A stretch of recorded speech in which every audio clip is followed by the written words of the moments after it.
Good evening, everybody. Welcome back from spring break. Hope everyone's rested and ready for a great week. We will now reconvene into open session. The time is now 7:22. Please rise and join us for the students from Old Settlers leading us in the pledges.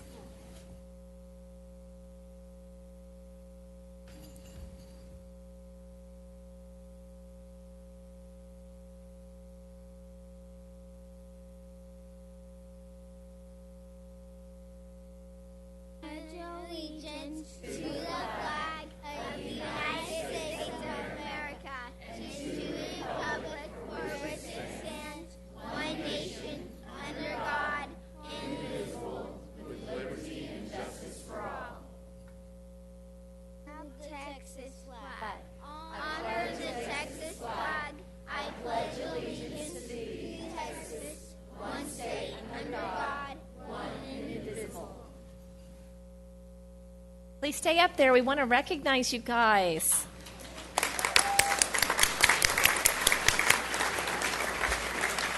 We have second grader Dominique Ortega and fourth grader Juliet Walter. And would their parents please stand and be recognized?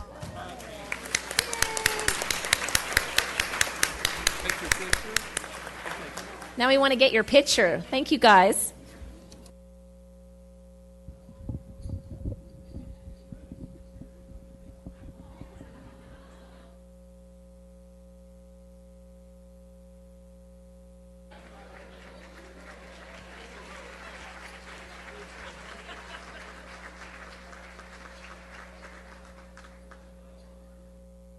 Thank you so much, Old Settlers Elementary.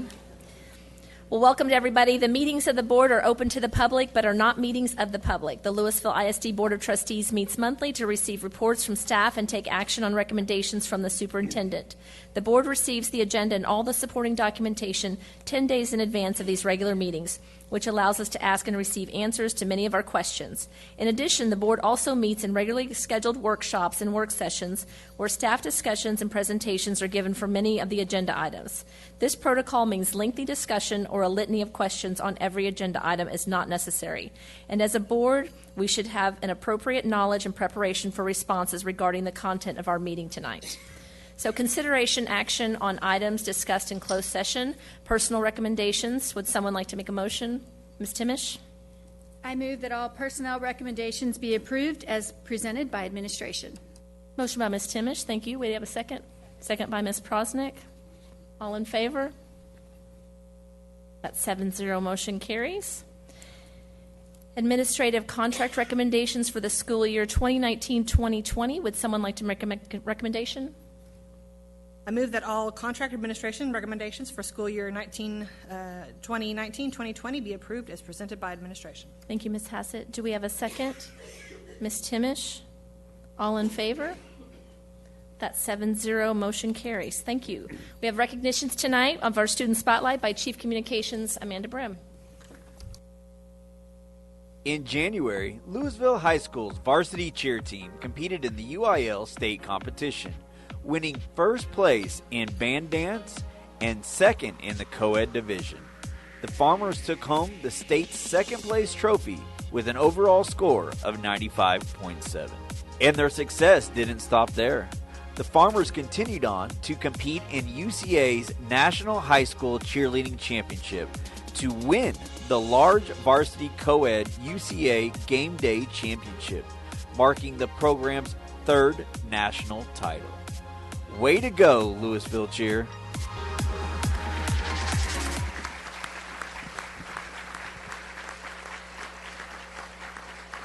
Thank you guys all so much.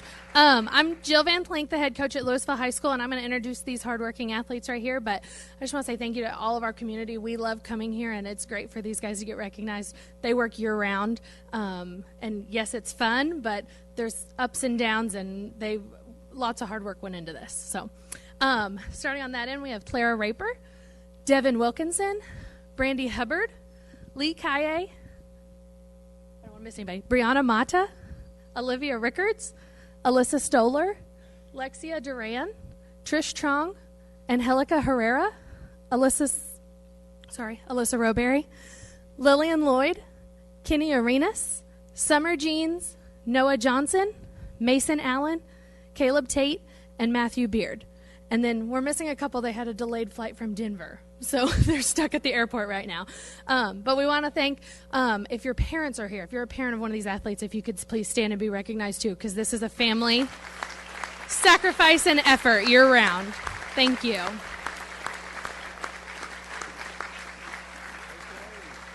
going to take a picture. Have them get maybe 2 or 3. Josh, come on up.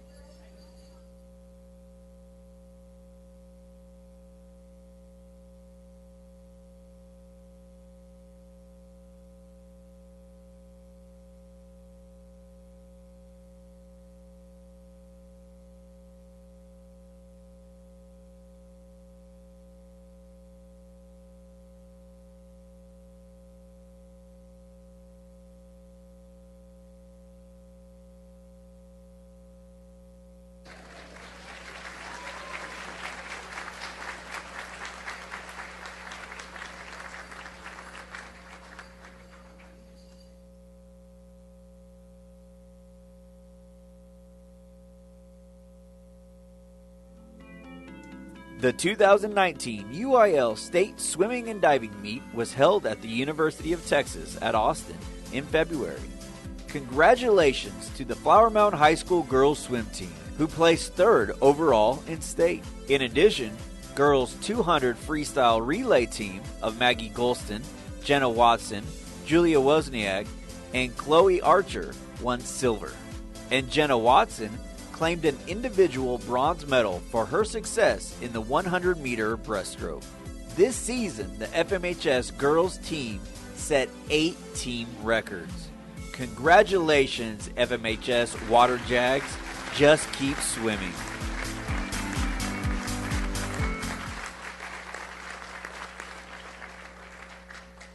First of all, I'd like to thank, the school district for the facilities that we have, enabling us to do the things that we do at Flower Mound High School and the rest of the district, in our aquatics program.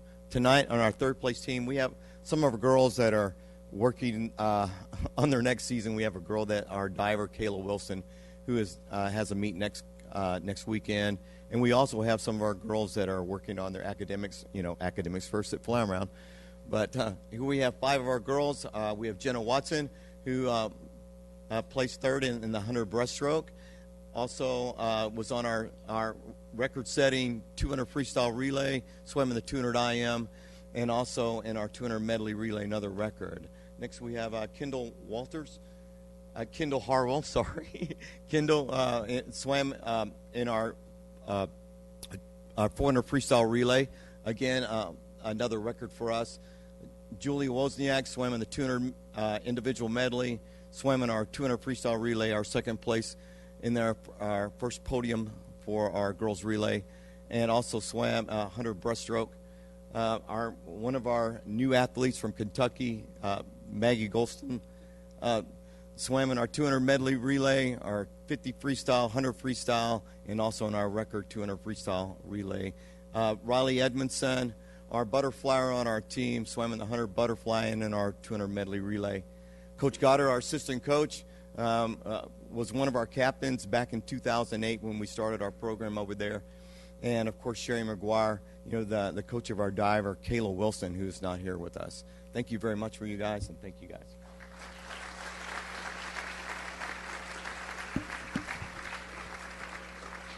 And this is Coach Snow. And do we have any parents of these great swimmers? Oh, okay. They're okay. We want to take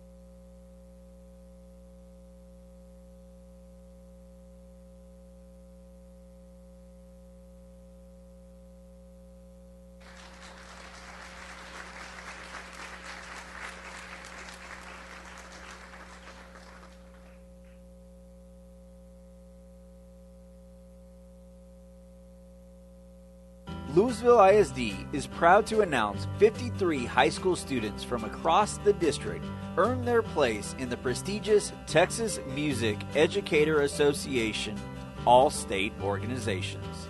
Each fall, more than 70,000 high school students from across Texas audition to advance through the competitive process. The highest-ranking musicians qualified to perform at the TMEA convention amongst their musical peers in one of 15 Texas all-state bands, orchestras, and choirs. These students have earned the highest honor available to high school musicians in the state of Texas. Congratulations.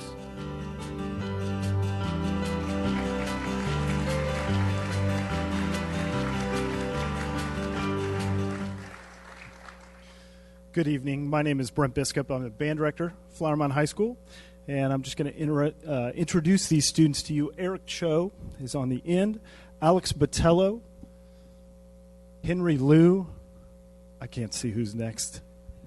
I'm going to change this up. Lizzie Olson, Josh Epps, Suchir Durjati, Jordan Whitehead, Griffin Holt, Rhett Carlin, Matthew Warner, Johnny El Nahara, Mikhail Saralathan, and Miranda Smith.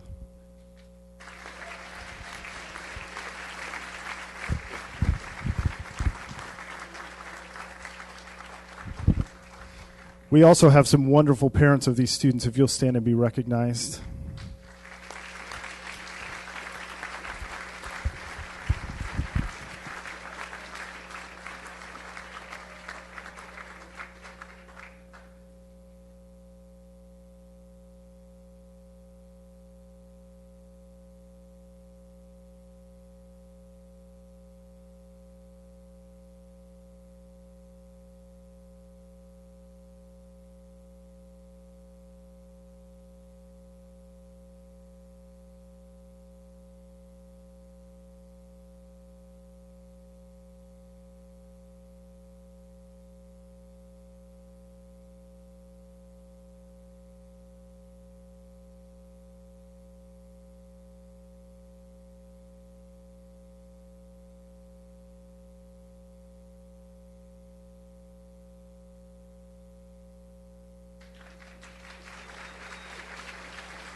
Good evening. My name is Mark Rohr. I'm the Director of Choral Activities at Flower Mound High School and also the Chair of the Performing Arts Department.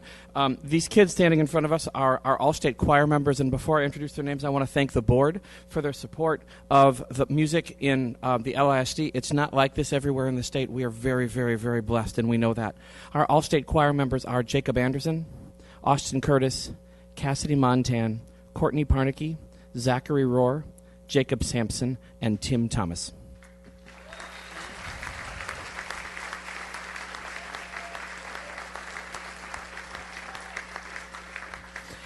And if you're a mom or dad of one of these folks, if you would stand, that would be great.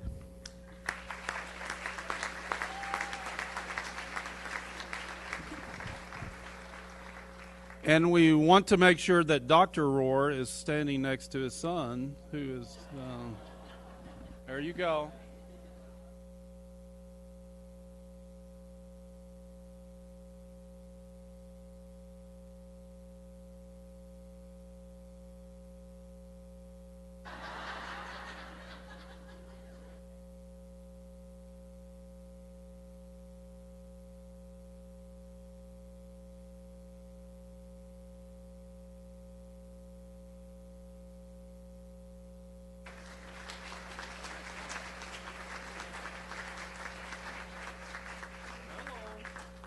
Good to see you.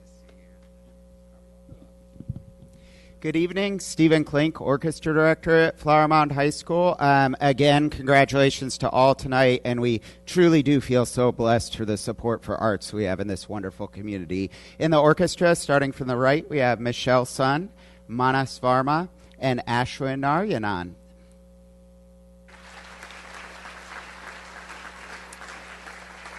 I'd also like to recognize any of the wonderful supportive parents that are with us here tonight as well. So thank you to you for all your support.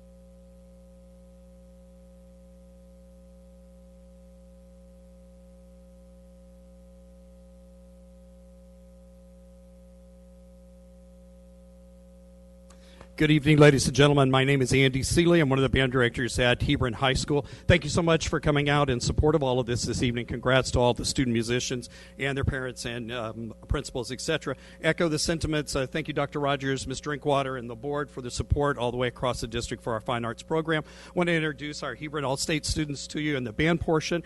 Starting on your left, Jonathan Asplund, George Cardozo, Shin Ray Cardozo, Chance Huang, Shiwan Hong, Peyton Joffrey, Chanwoo Kim, Christy Lee, Aaron Min, Emily Park, Ekdev Rajkitkul, Craig Schroeder, Grace Shao, Ishan Sharma, Ethan Staples, and Brinley Wade. Yes, sir.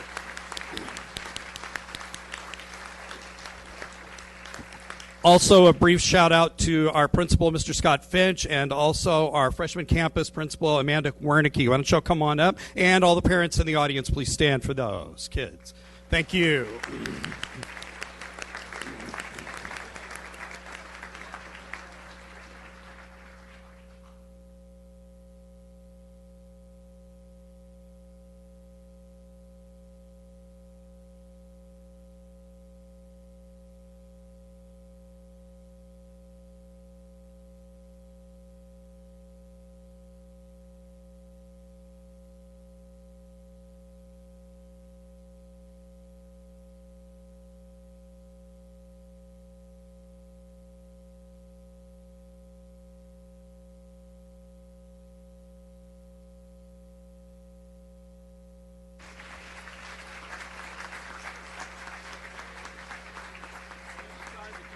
Vacation? Yes, I did.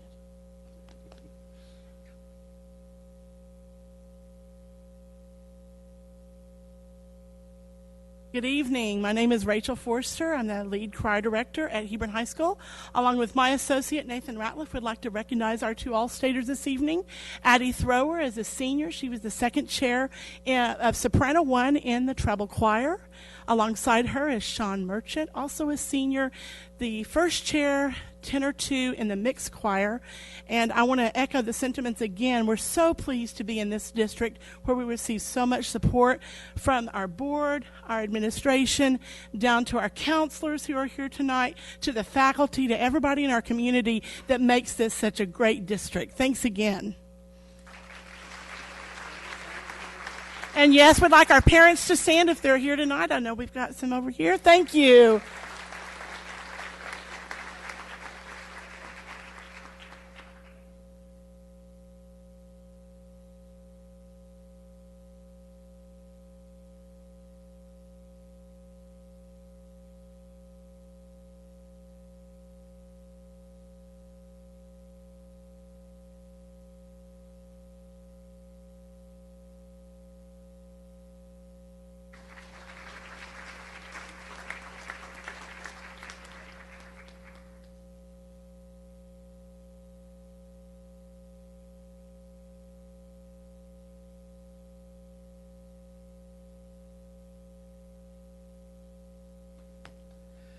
Good evening, everyone. My name is Matthew Cadavar. I'm the director of the orchestra at Hebron High School, and we've heard many wonderful things about our supportive board, our district, our principals, our families, so I just want to echo that and thank you all for being here to honor our students. I'm honored to introduce our third-year All-Stater as a junior, Grace Kang, for the violin, and second-year All-Stater as a sophomore, Alice Way, on viola.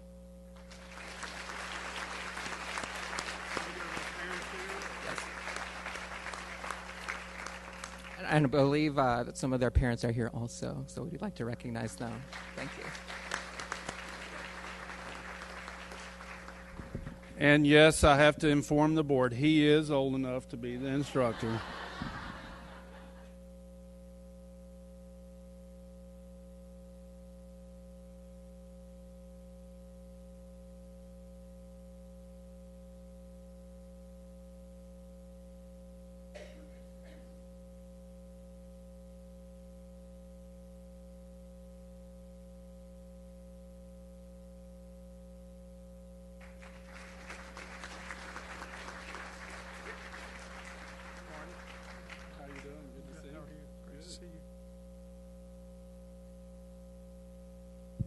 My name is Marty Courtney. I'm the band director at Lewisville High School, and yes, I am old enough to be able to do this. Yeah.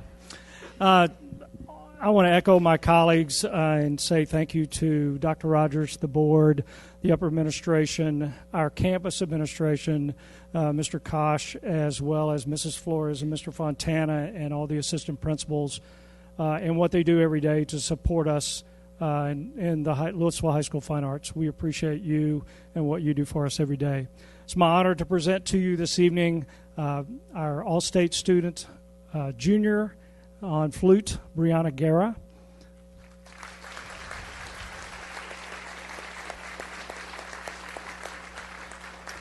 And her parents are here. I'd like for them to stand.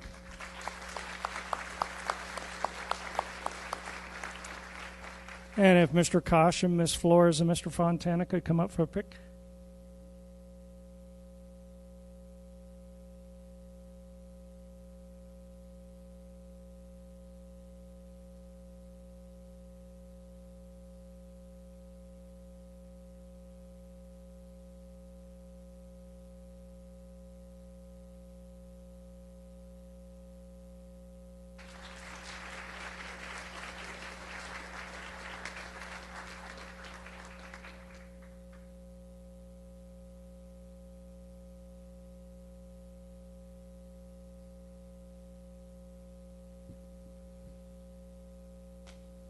Hello, everyone. My name is Jeff Jones, and I'm thrilled to be on the band staff at Marcus High School and pleased to bring with us tonight our 5 All-State band students from Marcus High School. I'd like to recognize first 2-time All-Stater on the English horn, Sophia Lee, a junior. Ben Ruiz, 2-time All-Stater on French horn, also a junior. Max Davis on bass trombone, first chair in the state of Texas and a National Merit Scholar. Jared Pomerantz, a senior on percussion. And Will Vasquez, a sophomore on percussion.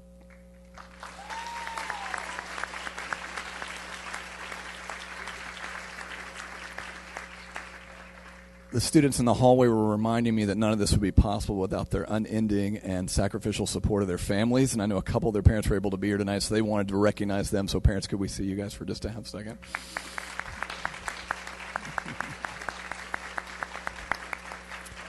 And I'd like to also thank our amazing campus administration, Mr. Skelton, Ms. Upshaw, of course the board, Dr. Rogers, Ms. Drinkwater, for their unending support. None of this would be possible without LISD's holistic approach to educating our students, so we're incredibly thankful for that and the opportunity to be here with you tonight. Thanks.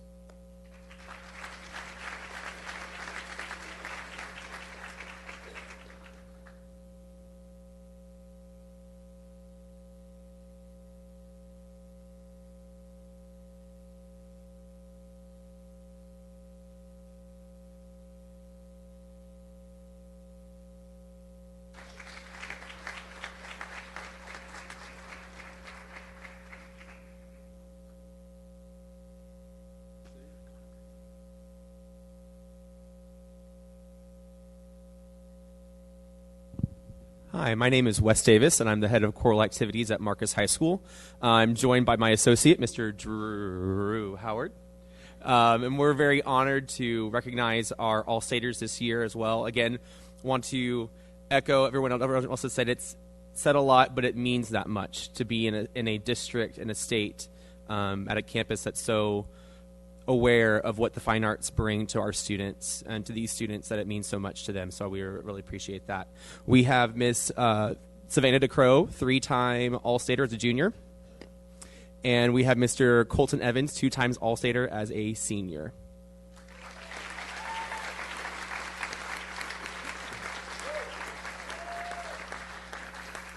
And we know they are supported fully by some very supportive and very musical parents. So if our parents would please stand up and recognize you for your support of your students.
My name is Allison Washler, and I'm the Director of Orchestras at Marcus High School.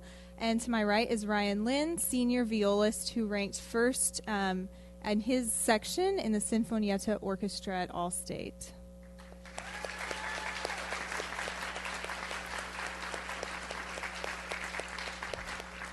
And I'd like to echo once again, last time, we're very grateful to have such a supportive administration at Marcus and board and Dr. Rogers and Ms. Drinkwater behind us. And if Ryan's parents could also stand.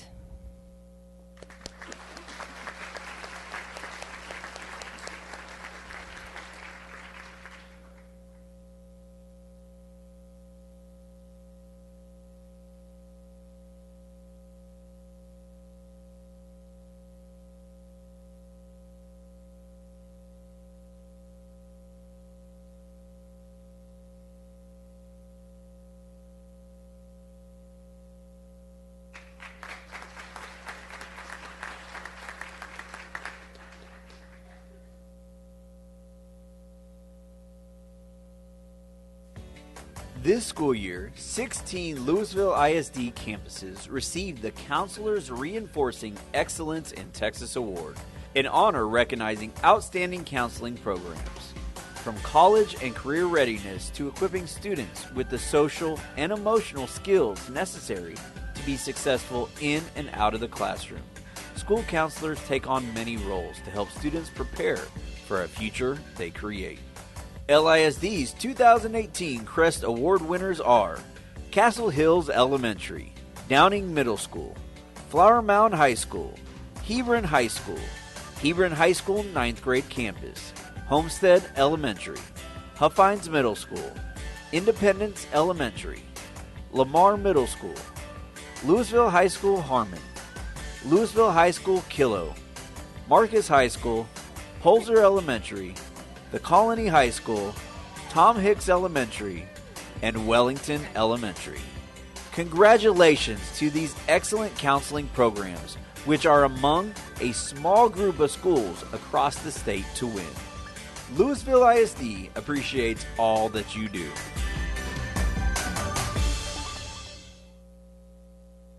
Good evening. My name is Manya Crow, and I have the privilege of serving as Director of Counseling.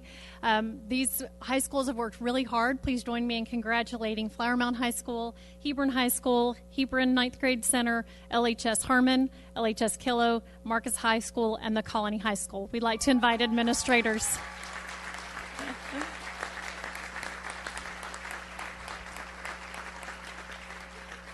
I'd like to invite any administrators of these campuses to be up here with us as well. Are there any parents? I'm teasing. We actually do have one set.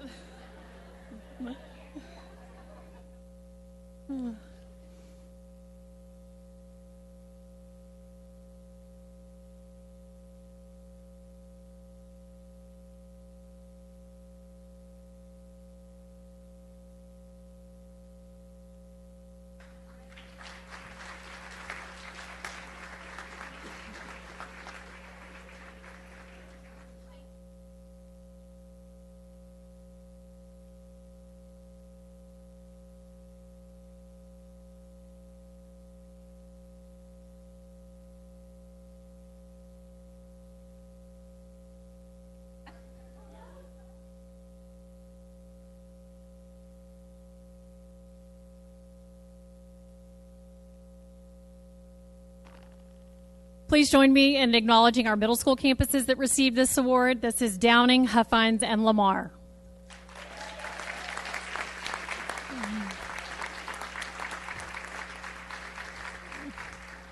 I'd like to invite campus administrators up here as well.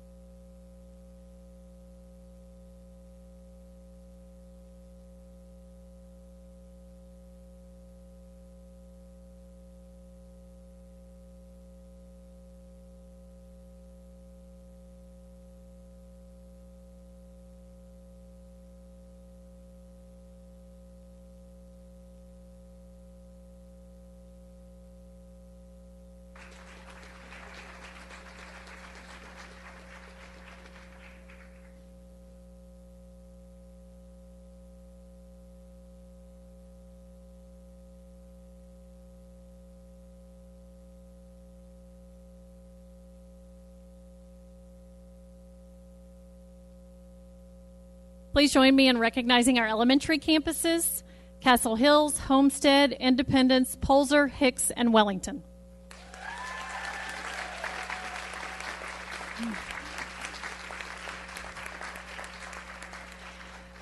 I'd like to invite our campus administrator to these campuses up, and we also do have one set of parents in the audience of one of these wonderful counselors I'd love to recognize. Thank you for coming.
Garden Ridge Elementary Principal Kelly Roden was recently named the Texas School Counselor Association Campus Administrator of the Year. Comprehensive school counseling cannot take place without the support of school, community, and congressional stakeholders. The Campus Administrator of the Year is presented to honor an individual who has supported the role of the professional school counselor through multiple activities, some of which include calm down spots, a sensory walking trail, and a leadership and mentoring program for students. Congratulations, Ms. Roden. LISD is proud of you.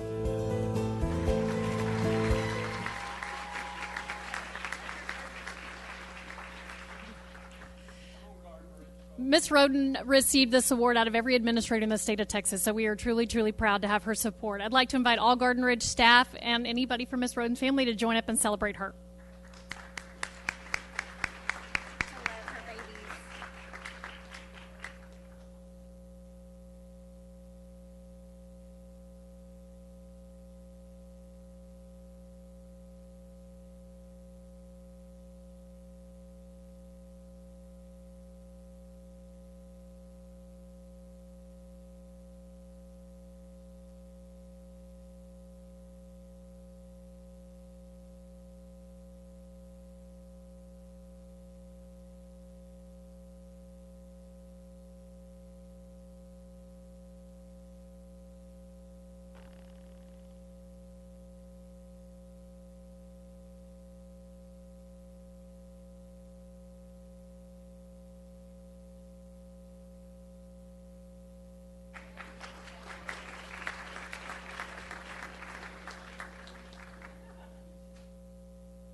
Lewisville ISD is proud to recognize the Colony High School head wrestling coach Chuck Brown for his recent induction into the Texas High School Wrestling Coaches Association's Hall of Fame. His high school teams have excelled in the classroom and on the mat. He has coached 67 district champions, 25 regional champions, 64 state qualifiers, 29 state placers, 7 state champions, 58 All-Americans, and 3 national champions. His teams have won 8 district titles, 2 regional championships, 1 state runner-up, 3-time national runner-up, and 1 national team championship. Coach Brown has been recognized 5 times as a District Coach of the Year, named the Dallas Morning News Coach of the Year, and the Texas Wrestling Coach of the Year. He's also the only coach in the state of Texas to coach at a Texas Youth State Tournament, UIL State Tournament, U.S. Open, World Team Trials, and the Olympic Trials. Thank you for your hard work and commitment to your student athletes and the wrestling community, Coach Brown.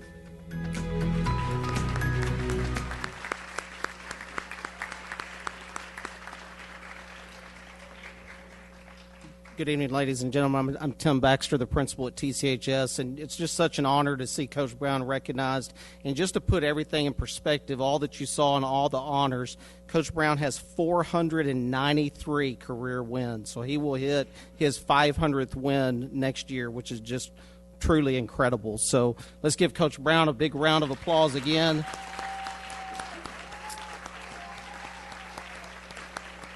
And then also joining us to support Coach Brown is our campus athletic coordinator, Coach Rudy Rangel.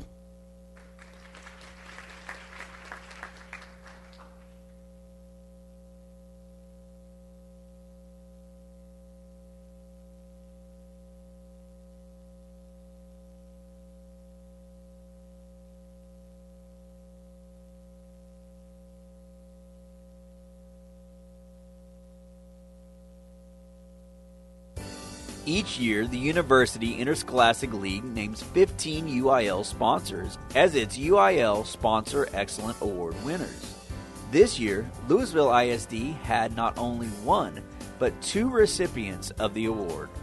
The Colony High School's head softball coach, Coach Deanna Coleman, and Flower Mound High School's speech and debate director, Eric Mears. Coleman has won 7 district championships and made 3 state tournament appearances.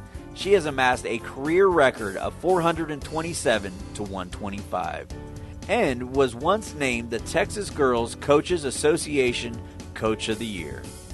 Mears has been involved in the UIL academics for 17 years and has led his teams to 13 consecutive district championships, 8 regional championships, and 13 appearances at the state academic meet.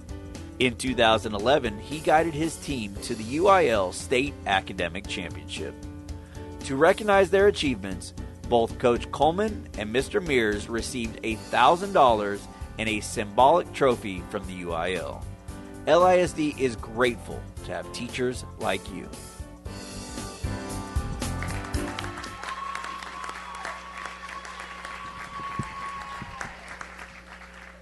Good evening. My name is Sonia Lell, and I'm principal at Flower Mound High School. It's my pleasure tonight to recognize and honor Mr. Eric Mears. During these 15 years, he's had countless students who have advanced to the state and national level. The FMHS team currently is ranked 5th in the state of Texas and 52nd nationally, and they are also going to perform at the national tournament. Once again, Eric Mears, UIL Sponsor of Excellence Award. Congratulations.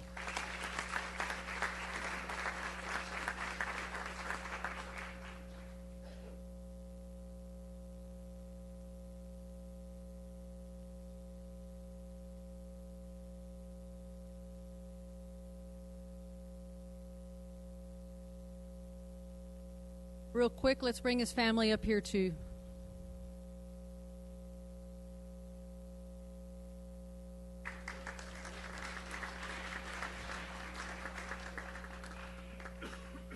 He has a proud LISD family, a falcon, and a kindergartner to be.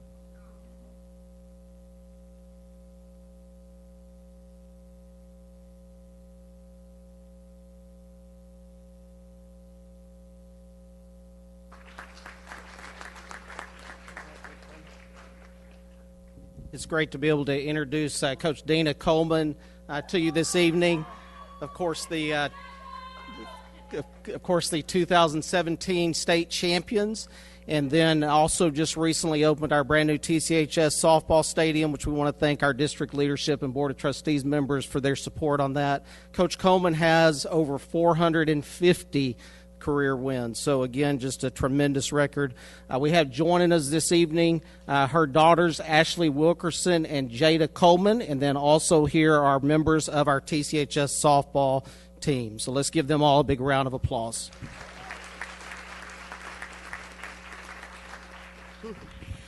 I just wanted to say something quickly, that this award is huge because it's anyone in the state of Texas could win it, not because of anything I've done, but it's not coincidence that it keeps coming to our district and to our own school. We just won this award back to back. That's not a coincidence. That is Dr. Baxter. That's Coach Rangel. That is Colby. That is our superintendent. That is every one of you standing right here because we all support each other. That's not a coincidence. Coach Tim Ford and Lyles, everyone supports everyone at our community and our school, and that's the reason why we get these awards. No one can do it by themselves, and I just want to tell you that I appreciate everything you do for our guys, everything you do every day. I know it's a struggle, and thank you. I just want to tell you I appreciate that.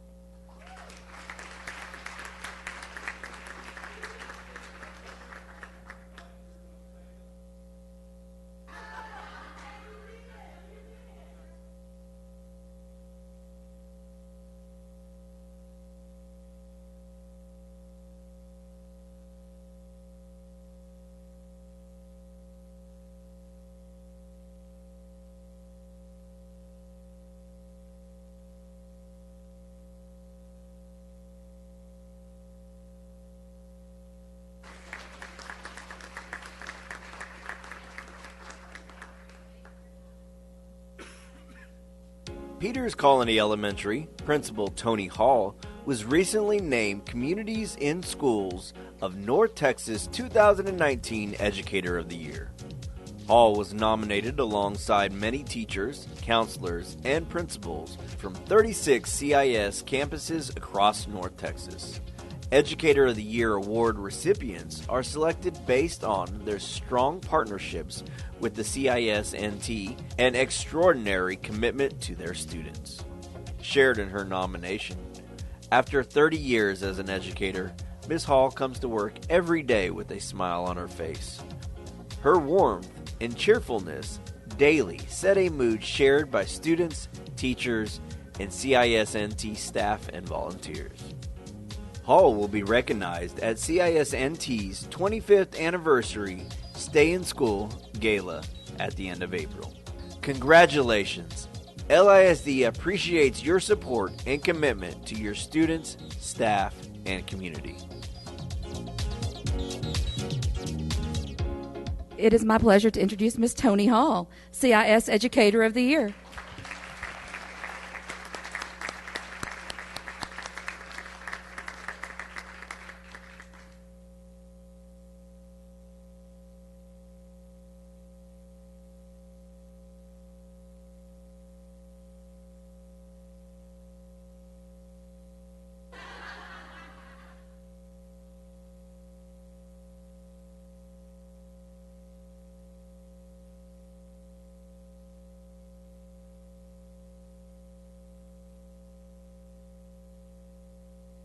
Okay, I know the room has really cleared out, but let's give everybody a round of applause.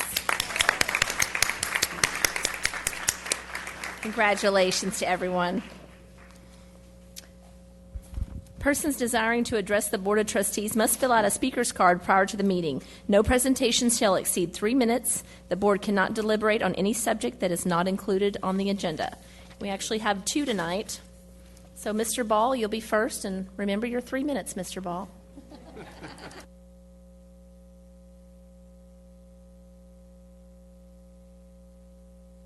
Thank you, Ms. Cox, board members. It was my privilege the week before spring break to attend the conference of the Texas Association of School Business Officials.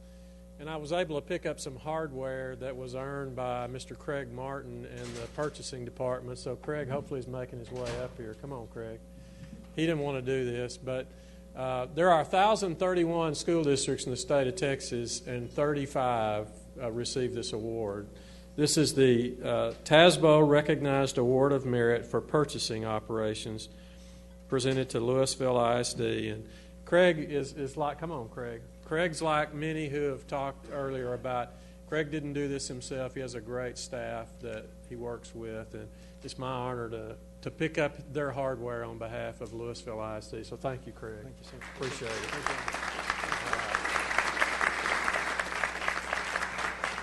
Congratulations, Craig. Well deserved. Casey Childress.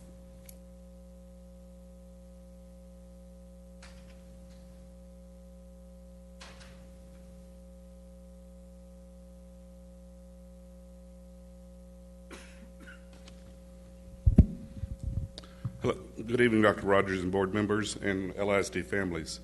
My name is Casey Childress, and I've lived here in Lewisville since I was 5 years old, attended kindergarten at College Street, then many other schools before graduating from LHS in 1985. The reason that I've asked to speak here tonight is to bring attention, or to keep attention, on the fact that our children and their families deserve safer transportation. I am currently a bus driver with First Student, and for the record, I love my job.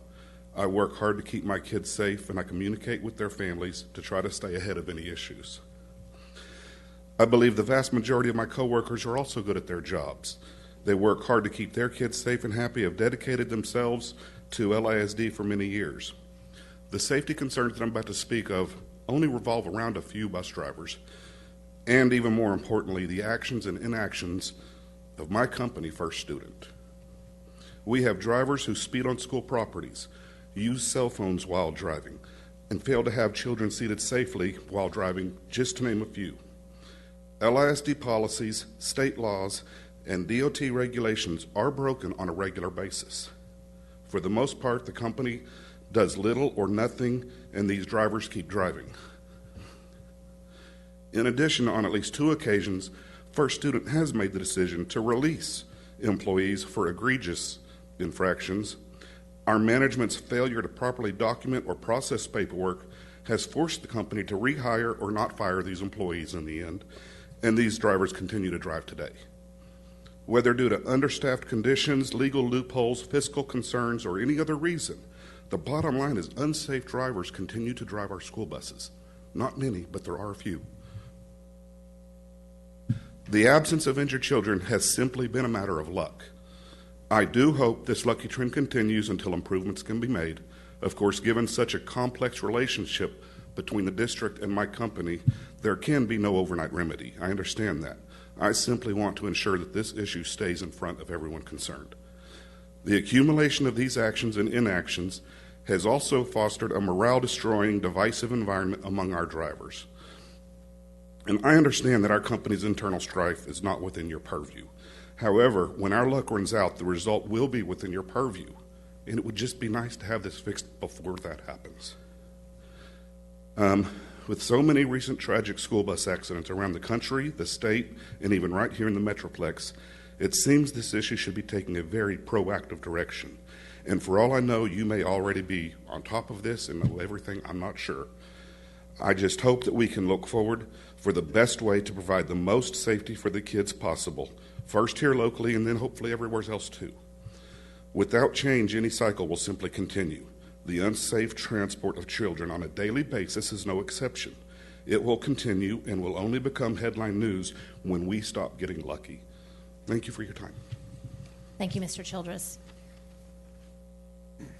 Okay, we have information items, pre-K annual update. Dr. Rapp. Yes, Madam President, members of the board, Dr. Rogers, I can't think of a better way to kick off our information items this evening than to have Heidi Veal come share with us information about our annual pre-K update. Ms. Veal's done a great job since she's came to Lewisville ISD, and I'm pleased that she's here tonight to share information with you. Thank you for the warm welcome. Good evening, everyone.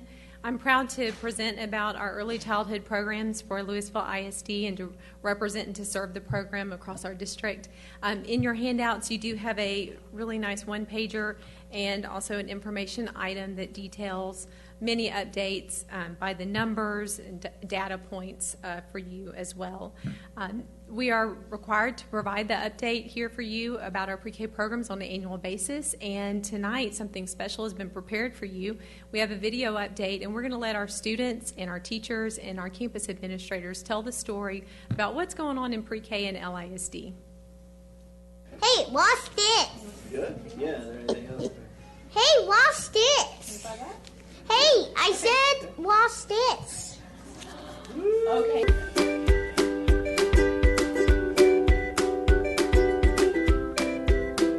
I'm little, but I'm learning big things in pre-K. Lewisville ISD's pre-kindergarten program serves little curious and eager minds with a hands-on learning experience aimed at nurturing a love of learning. Our pre-K classes are the perfect place for a child to begin their LISD school career by learning through intentional play and exploration in a structured school environment. Pre-K classes prepare students for success in LISD and for a lifetime of learning, growth, and limitless opportunities. It is fundamental. This is where it all begins. I'm really passionate about pre-K because we know brains grow the most from birth through 5, and it starts with preparing them for kindergarten success, but it carries on further. It gives them the tools they need to prepare for life. They get the experience of being in the classroom. They are given opportunities to develop as a whole child, and they have exposure to early literacy. I believe that pre-K is a foundation for, it kind of levels the playing field for all of our kids. We've got kids from so many different backgrounds, but they're coming together, learning what it's like to be a citizen of their world with different members from different sociodemographic groups, and learning how to love learning so that they're ready for their future. LISD pre-K students are provided with developmentally appropriate hands-on experiences and pre-academic instruction designed to help them flourish in their critical years before kindergarten. We understand that young children learn best by doing.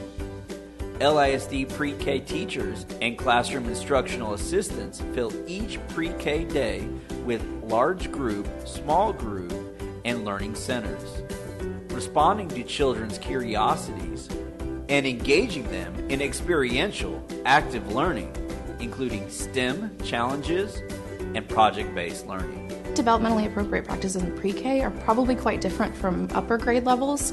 I think it's just a lot of play and socialization, figuring out how to solve problems. It's taking what interests them and then using our curriculum to come into their play and making it meaningful for them. So what are they playing with? How can you teach that standard using what they're already interested in? And then also teaching all the social skills that come with playing. So following rules, listening, waiting my turn.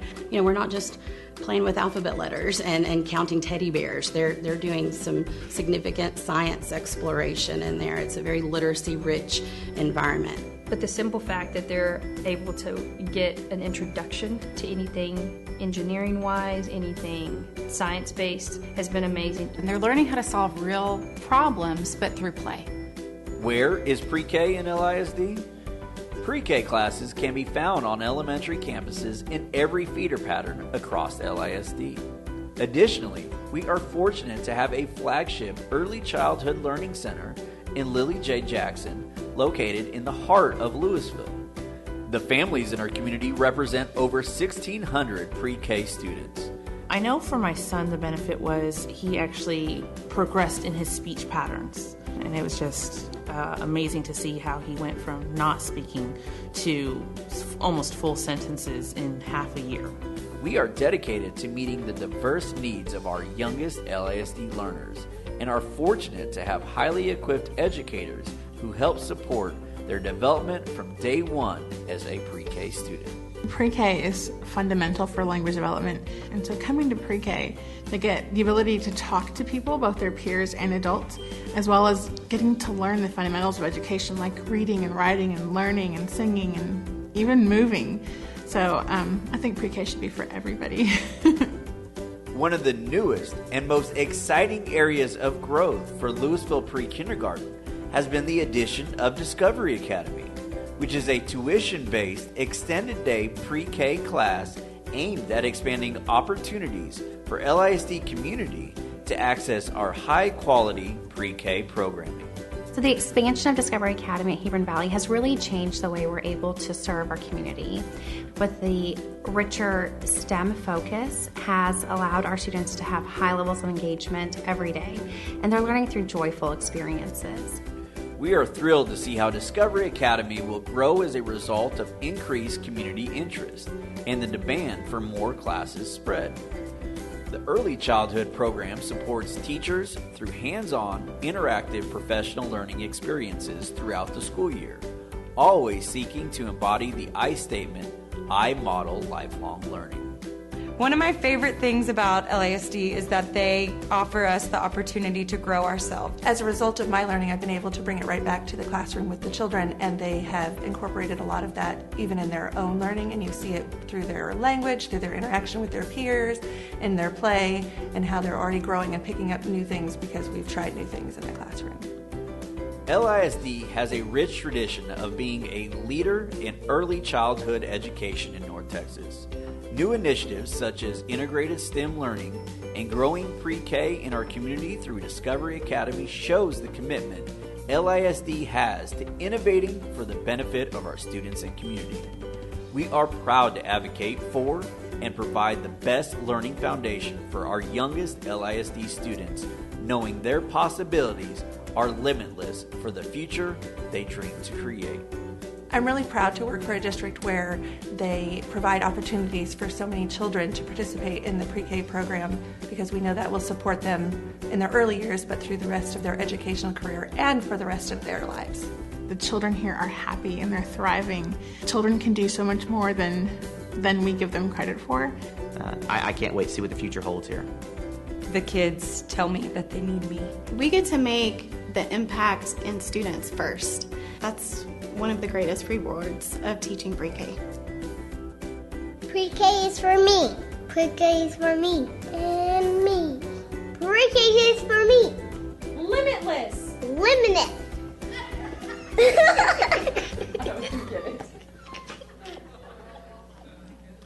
I see several of our principals who oversee our pre-K and Discovery Academy programs in the audience. I just want to say thank you so much for all that you do to help our youngest learners thrive and be successful.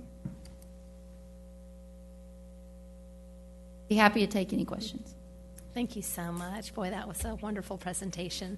Does anyone have any questions? I think the kids said it all.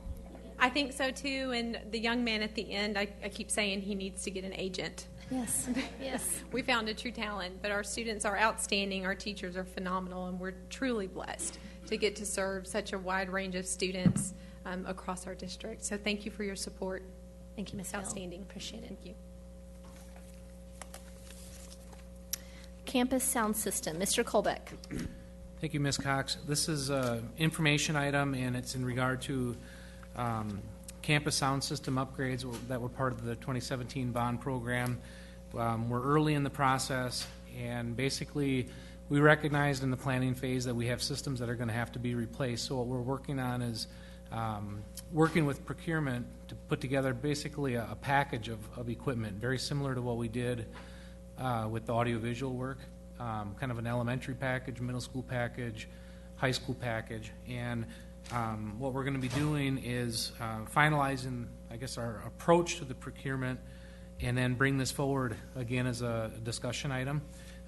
There was $1.5 million worth of audiovisual equipment in the bond package, so obviously that's not going to replace every piece of audiovisual equipment, but certainly I'm sure you've experienced it in some of our campuses. We have locations that have very poor sound, so we're identifying those systems and trying to standardize equipment to put it in. So as we get more information, our plan is to bring that forward as a discussion item and then ultimately an action item in a future board meeting. Thank you, Mr. Colbeck. Does anyone have any questions? I just have a point of clarification. Will we get a list of the schools that with the discussion items that you're looking at? I'm expecting to bring that forward similar to what we did with the audiovisual work, where here would be the scope and here's what we're looking to do in year one. Okay, and then how does it address where systems that, because I know I've attended some of the plays this year and the sound system just wasn't up to par, but I think some of the systems are new. So how does that get addressed with issues that maybe a newer sound system might be having? I think it depends on, obviously, the location and the facility and how that was put in. If it was put in, let's say, as a renovation, I mean, obviously, we need to know that there's issues with it, but that would be something that I think facilities would be able to work with the contractor that put it in. And then in some cases, it's obviously an older system, and if it's an older system that's not up to our standard, we need to look at trying to put the right equipment in to make that better. So it might be an amp, it might be speakers, might be tuning. So that might be handled differently than something put in new. It'd have to be basically a new scope. But that would not be in necessarily the scope of this. This is in more common areas, your cafeterias, gymnasiums, multi-purpose rooms. Yeah. And then one final question. I'm sorry, just go ahead. Is there a warranty, like a warranty on the sound systems? Normally, this stuff does have a warranty. So especially the stuff that's higher end in an actual equipment rack, this stuff, the components, there's going to be different warranties based upon what it is, if it's a speaker or an amp, whatnot. But we'll certainly be looking at warranty when we evaluate the packages. But that usually varies by manufacturer. And Ms. Cox, I just wanted to address the sound systems in the auditoriums that a few folks experienced during some of the musicals. I've actually addressed that with the fine arts department, because that's really a fine arts.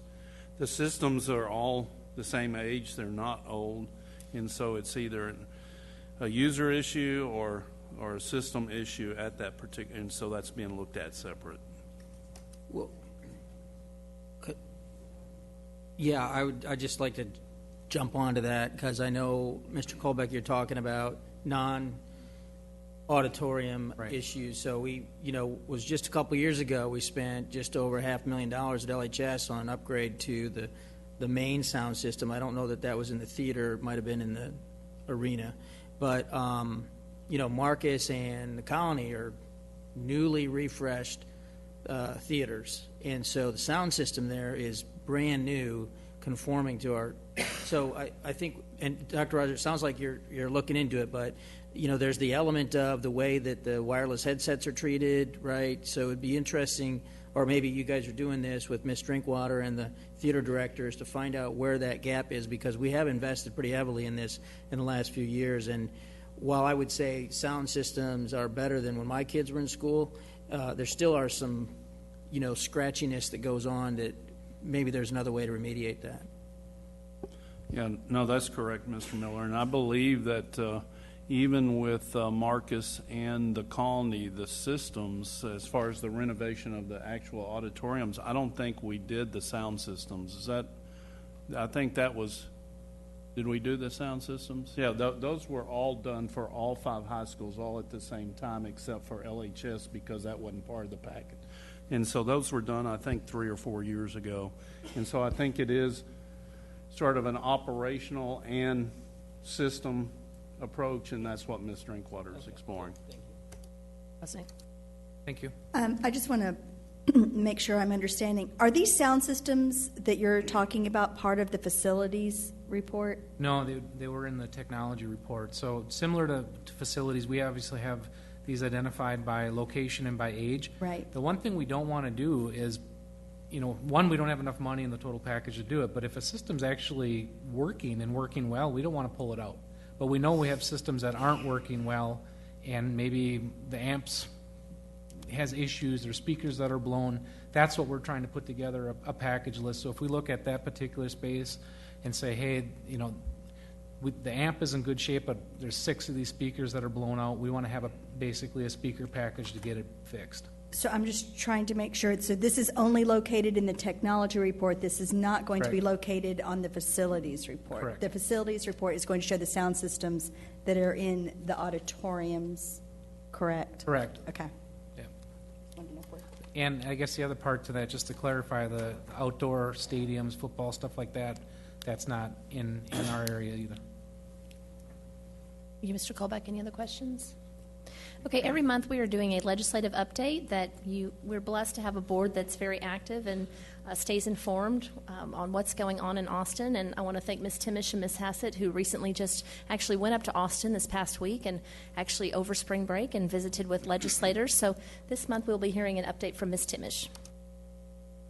Thank you, Ms. Cox. And just have a few things that we get to note about. March 8 was the bill filing deadline, so no bills can be filed after that, although Governor Abbott did have an emergency list on that, which includes school finance, property tax, school safety, mental health, disaster relief, which means that those items with bills could continue to be filled in at a later date.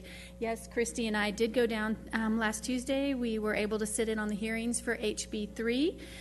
While we did not stay for all 11 hours of testimony with over 100 people testifying before the House Education Committee, we did get to hear quite a few.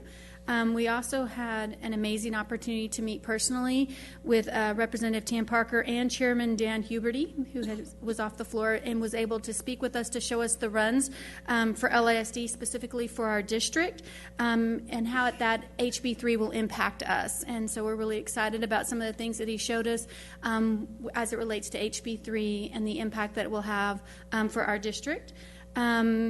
Although tomorrow there's going to be some substitutions that will be made, so everything that we saw last week will most likely change tomorrow morning, just like the weather. We also had the opportunity to personally meet with Senator Jane Nelson to discuss the Senate bills for teacher raises, property tax, recapture, and school funding.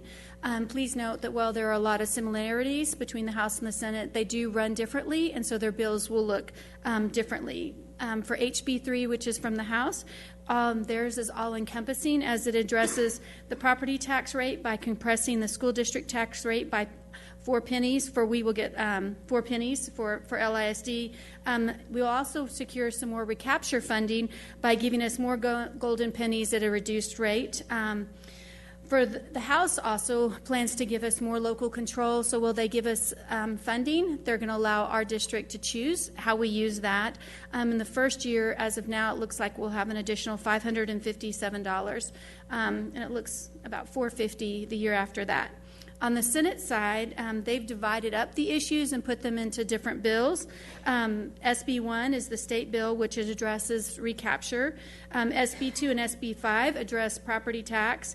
SB 3 is one of the ones I think a lot of people have heard. It is a $5,000 pay raise for teachers, including librarians. SB 4 is their school finance bill. We'd also like to mention SB 500, which is going to be $100 million to harden school entrances across the state of Texas. And then also personally note that our Senator Jane Nelson put through SB 10, which is mental health support, which is going to help all of our districts across the state. And then last but not least, Senator Kel Seliger will be hearing SB 213, which is a part of the graduation committees. That's something that affects our district, and it's something that's important to us. Currently, the state law states that individual graduation committees will go away September 1st of this year unless the sunset date is moved back or is removed. And so if you have an opportunity to contact your senator, for most of us in LSD, that'd be Senator Nelson, just to let her know your opinion on either wanting to keep it or not. But that's something that's important for our district, and it helps a lot of students who otherwise might not graduate. But if you have more specific questions, please feel free to contact any of the trustees up here, as we're all, like Angie said, Ms. Cox, very involved, and want to continue to encourage our community to be involved in this 86th session. Thank you, Ms. Timish. Well said. Thank you so much. Okay, receive an update on the construction of Mill Street Elementary School from Balfour Beatty Construction, LLC. Mr. Ball. Thank you, Ms. Cox. As John Moreau, the Vice President of Balfour Beatty, is making his way to the podium, just allow me, if you would, to introduce him and also kind of set the stage for what we're doing tonight. We wanted to, as you know, Balfour Beatty is building the Mill Street Elementary School. We wanted to provide Balfour Beatty an opportunity to provide the board a status report and kind of a look at the plans on how the plan is to complete that school. And we've set this up where Balfour Beatty will have the opportunity on a monthly basis until we are complete with the school to provide the board with a status update each month. So thank you, Mr. Moreau, for agreeing to come tonight, and we'll turn it over to you. Thank you, Dr. Paul. Thank you, Dr. Rogers. Thank you, board. Appreciate you having me here tonight. I should have brought a video with the cute preschool kid there. Would have been more fun. So I was asked to give an update on the construction of Mill Street. What's the current status right now? We are doing decking in Area 1, which is the single-story classroom wing. Our plan to have the steel and mason subcontractors working at the same time is working, and we've now swapped. The masons were working on the two-story classroom wing, doing the full-height block walls. They've now switched over to the admin and cafeteria area where the steel was working. Now the steel is moving their crane. Actually, I think they moved it today over to the two-story classroom wing where they can start hanging steel. We can't have them working over top of each other, so we had them separated. We changed our plan for the pours of the slabs so that we could implement this, try to pick up some ground there. And then in the gymnasium area 6, we've started exterior brick on the west side so that we can get that scaffolding out of the way so that we can bring the power into the building. We got one more mason crew. We got one more steel crew. We could still use probably 2 more mason crews. We've been searching the Metroplex and from Arkansas to Colorado to try to get them. We thought we had a crew coming from Colorado, but we could only get 2 of them to come, so that didn't pan out like we'd hoped. We are working with some other masons in the area to supplement them. Hopefully have more on that next month. We did get an extra steel crew, and we have a decking crew coming next week when they have more steel up so that we can continue to move the decking forward. We've authorized the masons to scaffold the entire perimeter so they don't have to stop for brick to move their scaffold. We are doing off-site fabrication of the electrical switchgear and electrical panels while we're building the main electrical room so they can bring those in as soon as it's done to bring them in. We're also working off-site on building plumbing for the K-12 or the kindergarten first grade wing so they can bring those batteries in as soon as we get them available. And we are working off-site on installing or manufacturing the storefront glass and some of the punch exterior windows. We have about 50% of the storefront done off-site, just waiting to be brought in as soon as it's ready. The next major milestones are permanent power the first week of May and have the entire building dried in by the last week in May. Any questions? Thank you so much, Ms. Prosnick. Are you on schedule to complete before children are to attend school? Our current schedule shows final completion, cleaning and everything August 29th. So that's a couple weeks late, but we're working on pulling that back. We have a scheduling consultant coming in to try to plan some of that stuff in. And we need, like I said, we're working on the additional crews to try to get us there. I would really like to see that plan at the next meeting. Would be very, very disappointed if that building was not complete on August 13th when we have children showing up for the first day of school. Understood. Thank you, Ms. Prosnick. Anyone else? Mr. Miller? Yes, thank you for your presentation. I would like a couple things. One is I would like to see a detailed response from Balfour Beatty to Mr. Strohmeyer's letter answering, because we're not going to go point counterpoint on that tonight, but there's some things in there that concern me. One of the things in particular is, because I sat through the interviews of the companies that we selected for CMR, is the contractor issue. We knew with full employment there would be issues, so we made a big deal about that, and it seems like there might be some issues where staffing didn't increase or whatever, but I think that we're in the letter asks Balfour Beatty if they'll be complete by August 9th. And what I'm hearing tonight is 29th. That's after kids go to school. And teachers have to move in before kids come to school. Correct. So it's not just, for me, an issue of will it be done before they go into school where we get some type of certificate of occupancy, but that it's done completely. We've had this in the past where we had some campuses where we had to move in a modified fashion, and that really wasn't, to our liking. And so just kind of wondering, here we are in March. This campus should open in about 4 months, and we're looking at really opening it after school starts.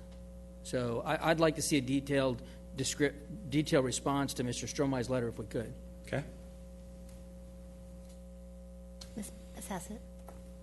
So you're going to have the entire building dried in by the end of May is the current plan? That's the plan. We're about to get into more rainy situations, most likely.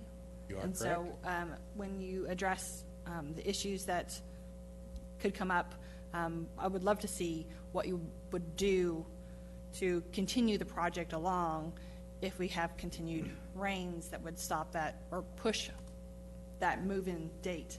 Because once it's closed in, you can continue work as normal. Correct. But that's why that's such a critical milestone. Absolutely. And so we definitely want to make sure that the students from all 3 of the campuses that have to come to that school don't have a large transition, that they have to stay at their old school and then transition. That just would be a lot of angst on the new mama's parts, on the old mama's parts, teachers. So definitely trying to make sure that we've thought of any contingencies that could happen. We're constantly reviewing all contingencies, and we've got commitment from your construction department and from Huckabee Architecture to help us any way they can. Ms. Timish. Just thank you for the presentation. Currently, are you working 6 days a week? Yes. Okay. So I guess there's not much more you can do than that, but and then with the search for the Mason crews, if you do not get 2 more Mason crews, how does that affect the timeline? Was that included in when you originally had your timeline with those additional Mason crews, or are you trying to add into it to catch up? We're trying to add into it to accelerate it. In about 3 weeks, it won't matter. So if we don't get them in a short period of time, they'll be far enough along where the Masons won't be on the critical path for the block part, which is the structure part of the building. The exterior brick is not on the critical path. Thank you. Any other questions? I just have a couple comments. Thank you, first of all, for coming to address the board. I really appreciate that. You being honest and upfront of where you are in the construction process. But as you can see, it's a little disappointment to hear the delays because now we're going to have to try to, have conversations around that. So I hope we'll continue the conversations, and I have full faith that this is not your first school that you've built, and you've built for many school districts, and we hired you because of the quality work that you do for many of other districts. And so I presume you will figure it out and continue to bring contractors in, so you'll be standing before us telling us the August 13th We'll date do will everything be we can to reality. get the kids So in I appreciate that. And Dr. Rogers, just on a note, what is the opportunity that we're going to do if we don't meet our deadlines?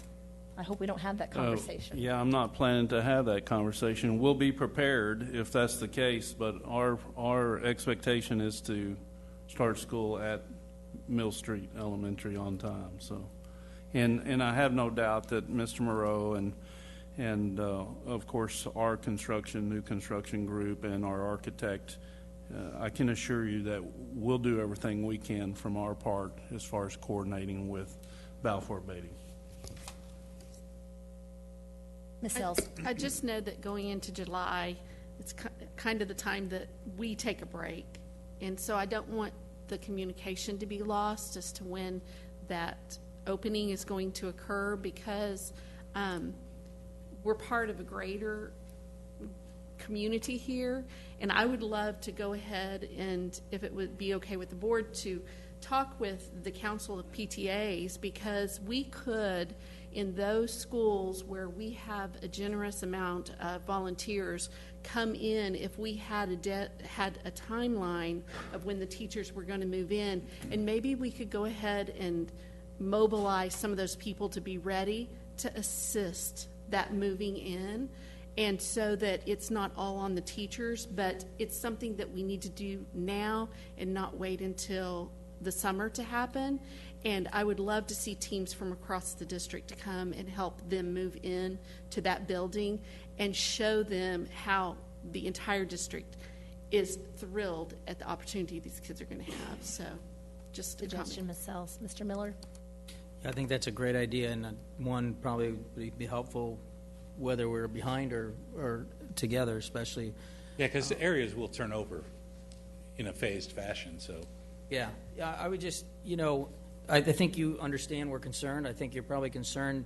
This is one of 10 projects that Balfour has, right, with LISD. And so I assume that Jason and Randy and Jimmy are working with you on resource allocations. This one, it's really important, really, really important that our staff moves in a comfortable fashion to be able to get ready for those kids. The consequence of not moving in on time for us is really, as you know, because I think you guys, at least the architects presented to us, there's a lot of things that would happen here because we've got 3 schools coming together. So appreciate anything you can do to help make sure that happens no later than the August 9th date. Thank you, Mr. Morrow. I appreciate it. You bet. And just so you know, I won't be here next month because I'll be out of town, but Darren Lee will be here. He's my Vice President of Operations. And he'll have a video. And he will have, a video with some preschool kids. Yes. Great. Thank you very much. All right. Okay, now we'll move into discussion items, the monthly financial report, including the bond report and the monthly investment report. Mr. Ball? Thank you, Ms. Cox. These financial statements are as of January 31st, 2019, and they do reflect the fact that that's the heavy tax collection time, and so you see the tax revenues are significantly up over the previous month, and at the bottom of the general fund you have a fairly significant net bottom line addition to fund balance, but we'll be spending that off over the next several months to the end of the fiscal year in August. And then in the investment report also shows a fairly high balance of cash and investments as of January 31, because that is one of the high points in the year for tax collection. So certainly be happy to address any questions the board might have related to these reports. Thank you, Mr. Ball. Does anyone have any questions for Mr. Ball? Good job. Thank you for all that you do include in the reports. I really do appreciate it, the breakdown of everything. Rosemary Trevino and her staff do the biggest part of that. I appreciate their work. Thank you, Rosemary. Okay, instructional materials, adoption language arts, K through 8th. Dr. Rapp? Yes, Ms. Cox, thank you. I'm going to invite our language arts leaders, Tamberly Wheeler, Kobe Stringer, and Sean Hood to the podium to share with us this evening. It's important at the discussion item phase, if y'all would go ahead and advance it one slide for me, I'll get it kicked off, to remember that instructional materials adoptions have really changed over time. We talked about last month in the information item phase that it's been about 10 years since language arts materials were adopted, and a lot has changed in that time. And we no longer call these textbook adoptions. They are instructional materials adoptions because they come with a lot of parts and pieces.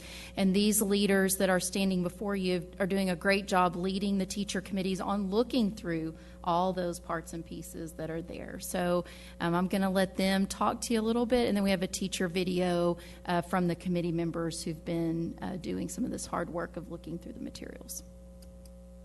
So we wanted to provide you an update where we are at elementary and secondary. So we're going to start with elementary first. We're looking at materials to support grades K through 5. And at this point, we have 4 publishers under consideration. Houghton Mifflin Harcourt, Pearson, McGraw-Hill, and Benchmark Education. We, at the elementary level, comprised a committee of approximately 50 staff members across the district K-5, and we had a pretty in-depth process that we went through with that committee to think about selection. So we started by training on the new standards and looking at any instructional shifts or changes that would take place maybe in paradigm and teaching due to the new standards and the changes that would be a part of that. From there, the committee brainstormed what would be the essential criteria that we would look for in any resource. So what are the best practices that we know in literacy instruction, and what are the kinds of things that our new standards are calling for that we need to look for when it comes to new material. And then from that point, the committee worked to develop a rubric that we would use to score that essential criteria and to rate those materials to decide which one would be the best for kids.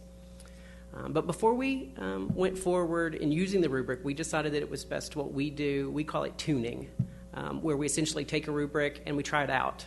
We play around with it to see, are there any potential flaws or areas that we need for revision or adjustment, for modification? So we actually took some current instructional resources we have, and with those committee members, we used the rubric to look for any areas that we should change or adjust. And through that, we saw some issues with the rubric that needed to be refined, and some essential criteria came out of that, too, that we decided wasn't a part of the rubric that should be. And then from there, we invited the 4 vendors in to do presentations for those committee members. So there was a day of training where they got to have in-depth staff development on each of the publisher's materials. And then from that point, at the elementary level, committee members had specific things that they dug deeper into those materials. We looked at some things vertically across all the new strands in the standards, and some things horizontally too. And then those committee members ultimately have been scoring the rubric. We also, for the committee, took into consideration community and campus feedback. So as you're aware, we had instructional materials here in this building for a week that were open to the public. Ms. Prosek, you stopped by for a bit. We saw you. And the community could come in and provide feedback. We also asked all of the 4 vendors to send materials to every elementary campus so that all campus personnel could review the materials and submit feedback to the committee too. And then the committee has been reviewing that feedback from the community and the campus input. Good evening. So I'm going to share with you guys a little bit about what were the criteria that we used as the committee was reviewing the materials on the campus, and they're listed there for you. I wanted to go into those a little bit more detail. First and primarily, we wanted to make sure that they're aligned to the standards. The TEKS are the primary goal. That's our curriculum at the bottom of the line. So we wanted to make sure that they're aligned to the standards. And then the ease of use for students and teachers. We want to make sure that they're accessible, not just in print, but digital. But also, when a teacher pulls out those new materials for the first time, do they know what to do with them, right? How easy is it for a first-year teacher to be able to read and understand how to deliver the lesson? And then also for the students, are they accessible? Is even the font style, is it easier for them to read? Is it engaging for them? And then we look at the levels of support for implementation, not just for that first-year teacher, but for veteran teachers. Kobe mentioned that we had about 50 teachers on our committee. Those teachers ranged from early teachers to veteran teachers to make sure that we had a voice from either end to know what they were going to be looking for in materials. We also wanted to look at the quality of the text and the other materials that come along with that. Dr. Rapp mentioned it's not just necessarily a print, it's not just a textbook, but all the components that come along with that. We want to make sure that it's engaging, but also culturally relevant, and that the quality of the text, it is grade level appropriate. The variety of assessments, we want to make sure that we have a variety of formative assessments that teachers can use to probe and know whether or not, what exactly do they need to teach before they teach it. And then the summative assessments, how will we know if they've mastered what we've taught? And then opportunities for differentiation for all of our different learners. And then digital components, we want to make sure that the digital pieces that we get work with the platforms that we currently have in LISD. We were able to team with some of the technology people and our department to make sure that they were there at those meetings when we were first meeting with the publishers, to make sure that what pieces they were going to be bringing in worked well with what we already have. And then, of course, handwriting. It's a hot topic amongst a lot of teachers. We value handwriting in our district. We always have, and we want to make sure that the supports that we have and that we bring in are supporting our youngest learners all the way up and through 5th grade, as far as them being able to support print in K and 1, and then learning cursive in 2nd and 3rd grade, and then just reinforcing that going forward. So to touch on that, we are looking at some supplementary handwriting resources. Those would be for kindergarten through 3rd grade primarily. Like I said, we teach print in kinder and first. We start 2nd grade with print with our new standards, but the new standards require cursive to be taught in 2nd grade going forward. So we're looking at some supplementary resources to provide some extra supports for our teachers. Those three publishers are Learning Without Tears, Perfection Learning, and Zahner Bloser.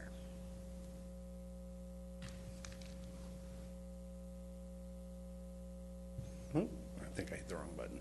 Here we go. So in secondary world, we're looking at 6 through 8 materials this year. Next year is high school. That's a whole other adventure next year.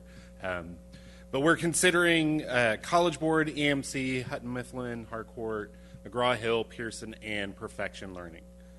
So much like elementary, our process has been quite similar. The committee, we made it a really key focus on, it was the teachers who were deciding the materials. And so it was a lot of give them some parameters and things to look at, and then let the criteria and that process. And so, we started with them brainstorming, like, what are things we really want in a resource? We developed our rubric based on that. We reviewed materials once they first hit out of the list, and generated a list of publisher questions, just first touch, what do we have questions about, sent off and received feedback. We spent one day going through 6 vendor presentations in a row. It was fantastic. I saw those faces. And then, we've scored materials using the rubric. We've reviewed community and campus feedback. We've been really big on having our committee members always go back and report every step of the way. What have we done? What did we discuss? What are our next steps? What are questions you have? Really trying to be transparent and open in our process.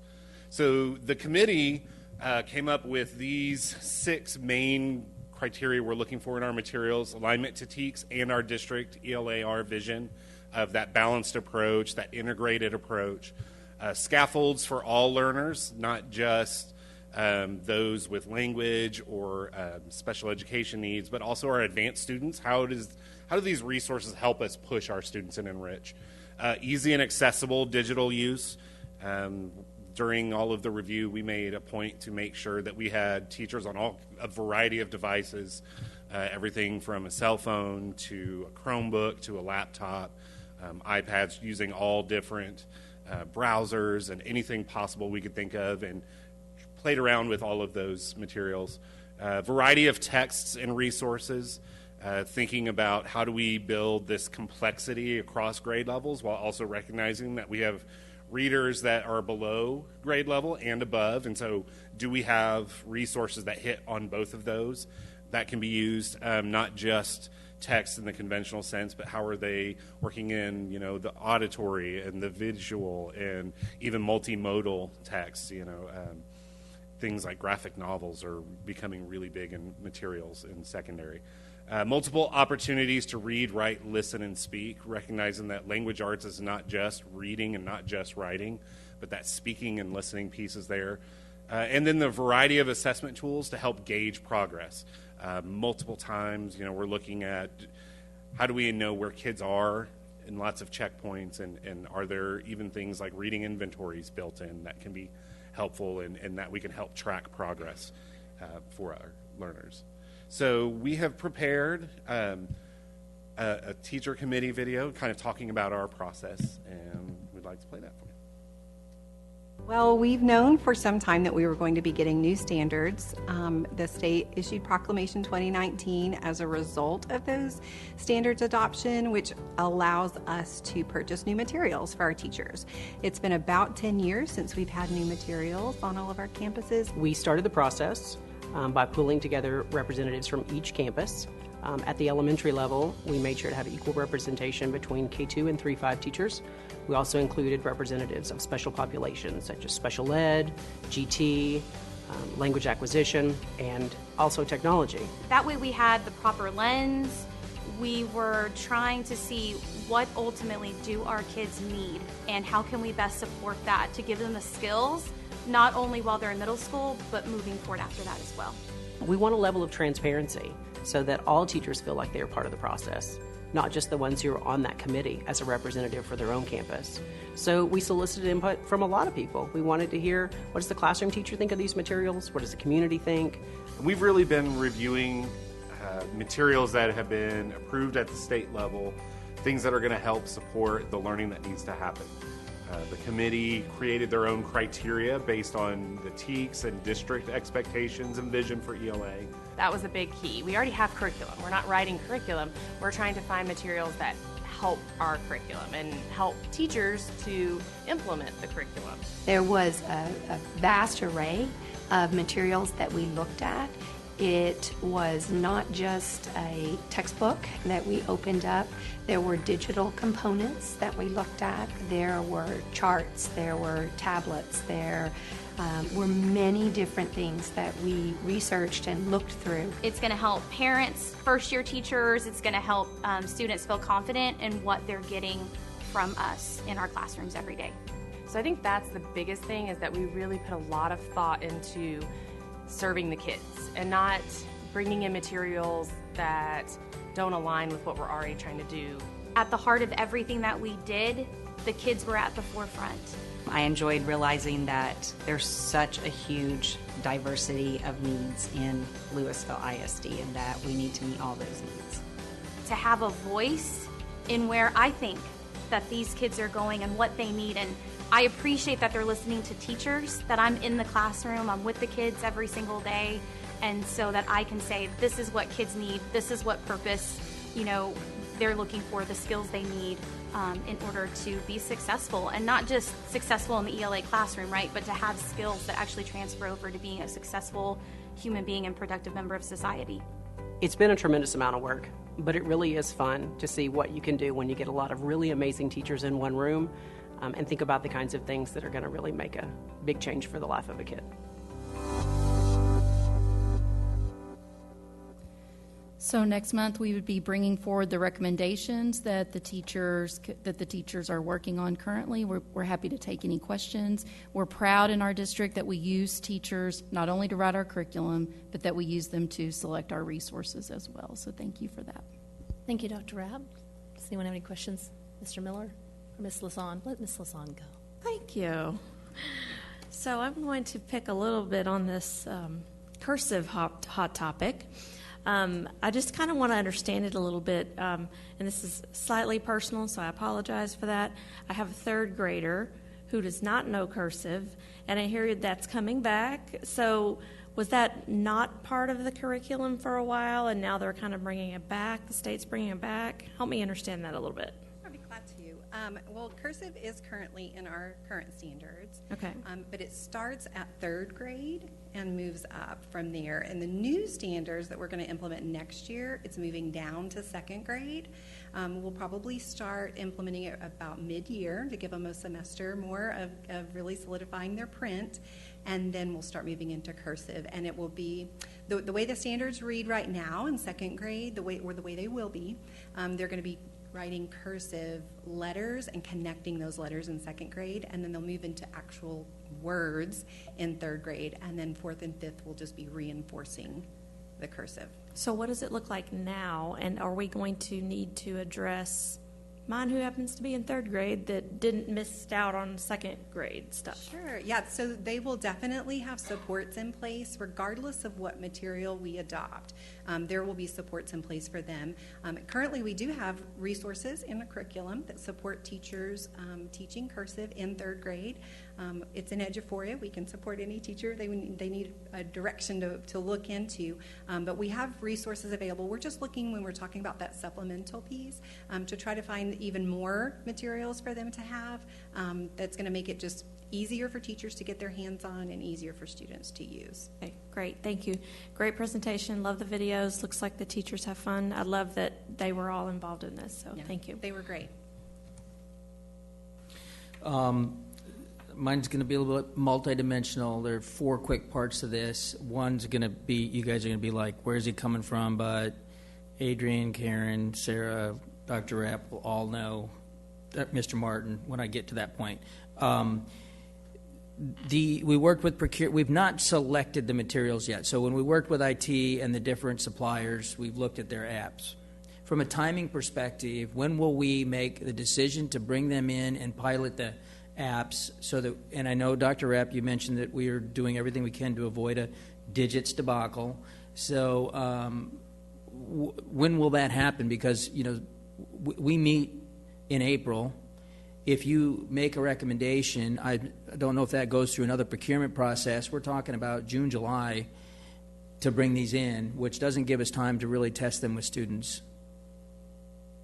So one of the things that we built into the process now is the technology components being part of looking at that while we're in the selection process. So unlike with taking what we learned from digits and including that as part of the selection process. So when they say that they're currently using the materials and technologies involved on the different platforms, that's part of what's going on right now so that we're prepared with that information as we get ready to bring you the action item next month. Okay. Dr. Rep, one of the things we found with the math TEKS and understanding that the change in math was probably a more material jump than in ELA, but there was not always good communication or a misunderstanding of the parent resources available or tutor resources available. Are we going to kind of address that in this rollout? Yeah, I think once we know what the materials are going to be and after there's approval for those, then we can work on what that parent support aspect looks like for these materials. I would say also back on the technology thing just really quickly that we've gone through adoption since digits. We've had CTE, we've had some science, and we haven't had that experience again then. So just to reinforce that the learning we had from that experience has already paid it forward in the adoption sense. But once we know that there's been approval for the materials, we can work on our parent plan, parent support, and where do we put that access for tutors and things of that nature as well. Okay, great. And I would agree that we took a lot of lessons learned from that situation, and overall, we've done a great job. So Karen's smiling because she remembers all the meetings that we had and the discussions. Handwriting, that's an interesting one because, periodically we will get, the board will get pinged that, we don't teach handwriting anymore, et cetera. So whatever the motivation there is, if we were doing it third grade, but the state's moving to whatever, exciting to hear about that. I assume that the instruments, though, for handwriting are not going to be the devices. They're going to be actual pieces of paper so that they can learn to write on the paper. It is different. Yes. Right? No, actually, it's most of the resources that we're looking at, they can access them digitally to print on paper so that the students can use a pencil, pen, marker, whatever they would like to use to practice their penmanship. The digital piece of that is some of the resources have an app or a way for students to do a QR code so that they could use it in a station. And it can demonstrate for them how to make the stroke. So the problem could be that if a student were to take their handwriting book or handwriting paper to a station and practice it incorrectly, then it doesn't do a whole lot of good. So making the stroke from the bottom up is something we don't want students to learn to do. We want them to make the stroke from the top down. And so by having that technology piece to demonstrate to them while the teacher is working with a small group of learners, then that would be the only technology piece that would be involved. It's not a practice on an iPad with a finger. It is actually using the instrument. Okay, great. Last thing is this.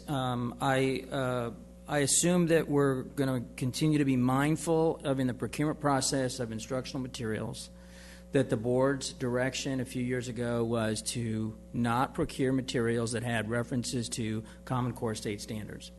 That's still the case. You guys are saying yes? Absolutely. It's still the case. Then I'm looking at Mr. Martin too, but we're still aligned, right? Yes. Okay. Yeah, 100%. So to that point, here's where my emotional intelligence tanks. And Sean, it was in your presentation when one of the options that we're considering is College Board. And let me tell you why. David Coleman has been emphatic that his role in College Board is to roll out Common Core state standards.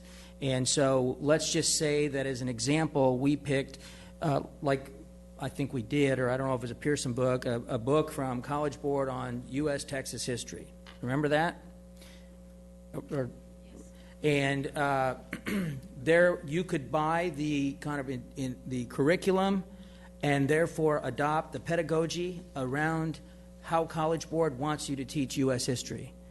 And we have been pretty clear, Ms. Gall, on some of the pedagogical differences in our I'm saying as a kudos, to the way we approach some things, and so our curriculum would help us with that. But I get nervous that the book can be used for a pedagogy that we embrace, an instructional aspect, and one that College Board can embrace. So I think that, you know, an entity that was set up to create equity in students getting access to college regardless of their zip code, which we've seen the latest incarnations of abuse of that, I just have some concerns there.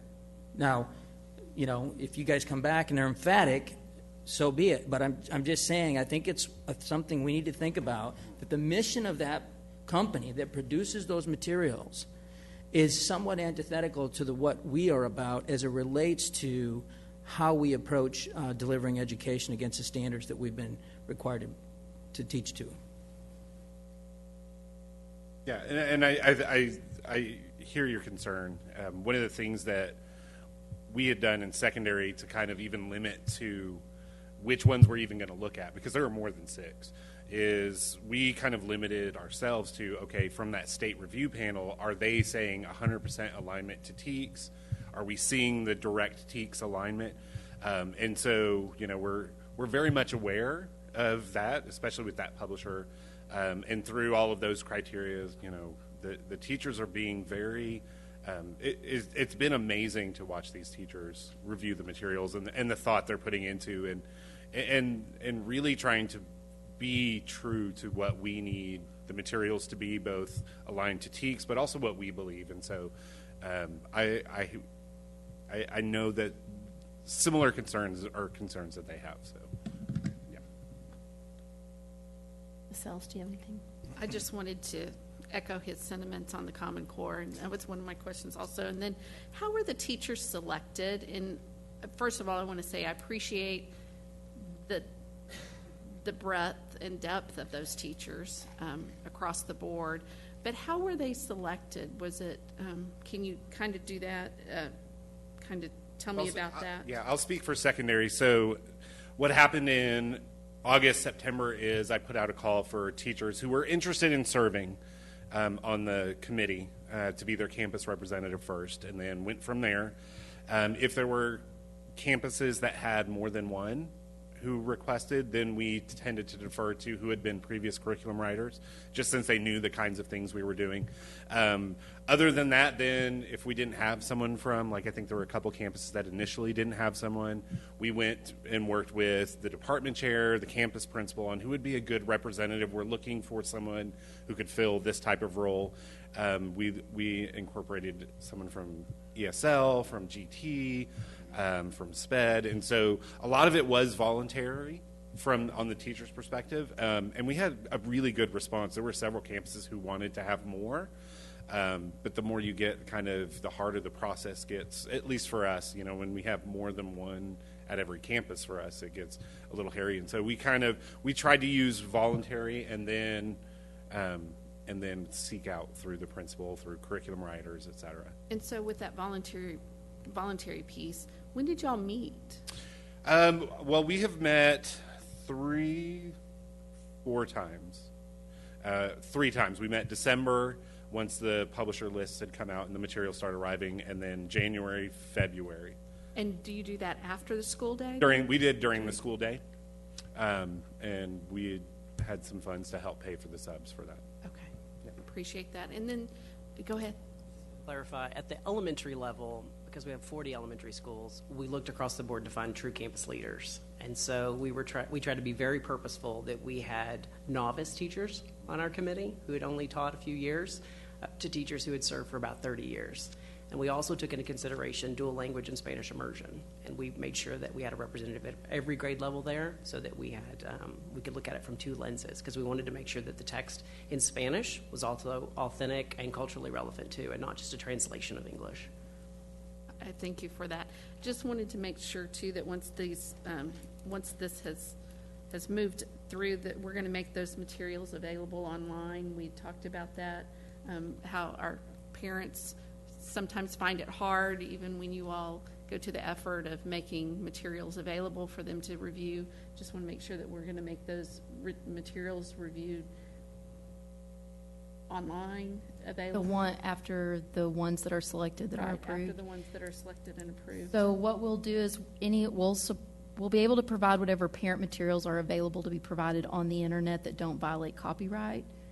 So we have to be mindful of that with the publishers. A lot of what we put online for our teachers is password protected behind our system. So whatever we put online for parents will be materials that are developed for parents to help support them. And then obviously we have to work with the teachers on how to help parents access the material, whether it's password protected or something of that nature for their student. Perfect. Thank you. Ms. Timish. Thank you for all of your work in this. I mean, I've had the opportunity to see some other districts across the state, and I know that when we are so blessed here in LISD to have a staff at the capacity that we have to do the work that you do, because I'm always humbled when I look at what others have to do when they don't have the staff that you do. So I wanted to tell you thank you. I did have just one question, which was just intriguing for me when you said for the opportunities with reading and writing and speech, but you also included the word listening. And I'm just curious as to what does that look like? And because I think that's a wonderful skill that I think all of my children and all students need. But what does that look like? Define that for me. Yeah, so I can't speak for elementary, but in secondary, there are very specific ones on taking in arguments, claims from speeches, from presentations. And so it becomes much more about active listening and being able to hear a message and decipher it and pick it apart and kind of do the same things you would do as a reader, but from an auditory message. Yeah. Thank you, because I think is elementary the same, different?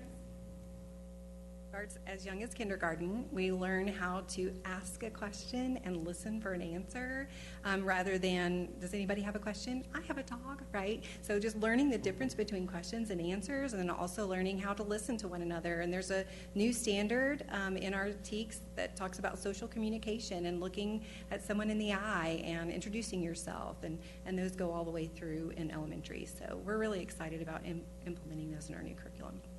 Thank you, because I actually just think that that is a really important skill along with cursive, but I think that's something that we definitely need. So thank you for including that. That's it.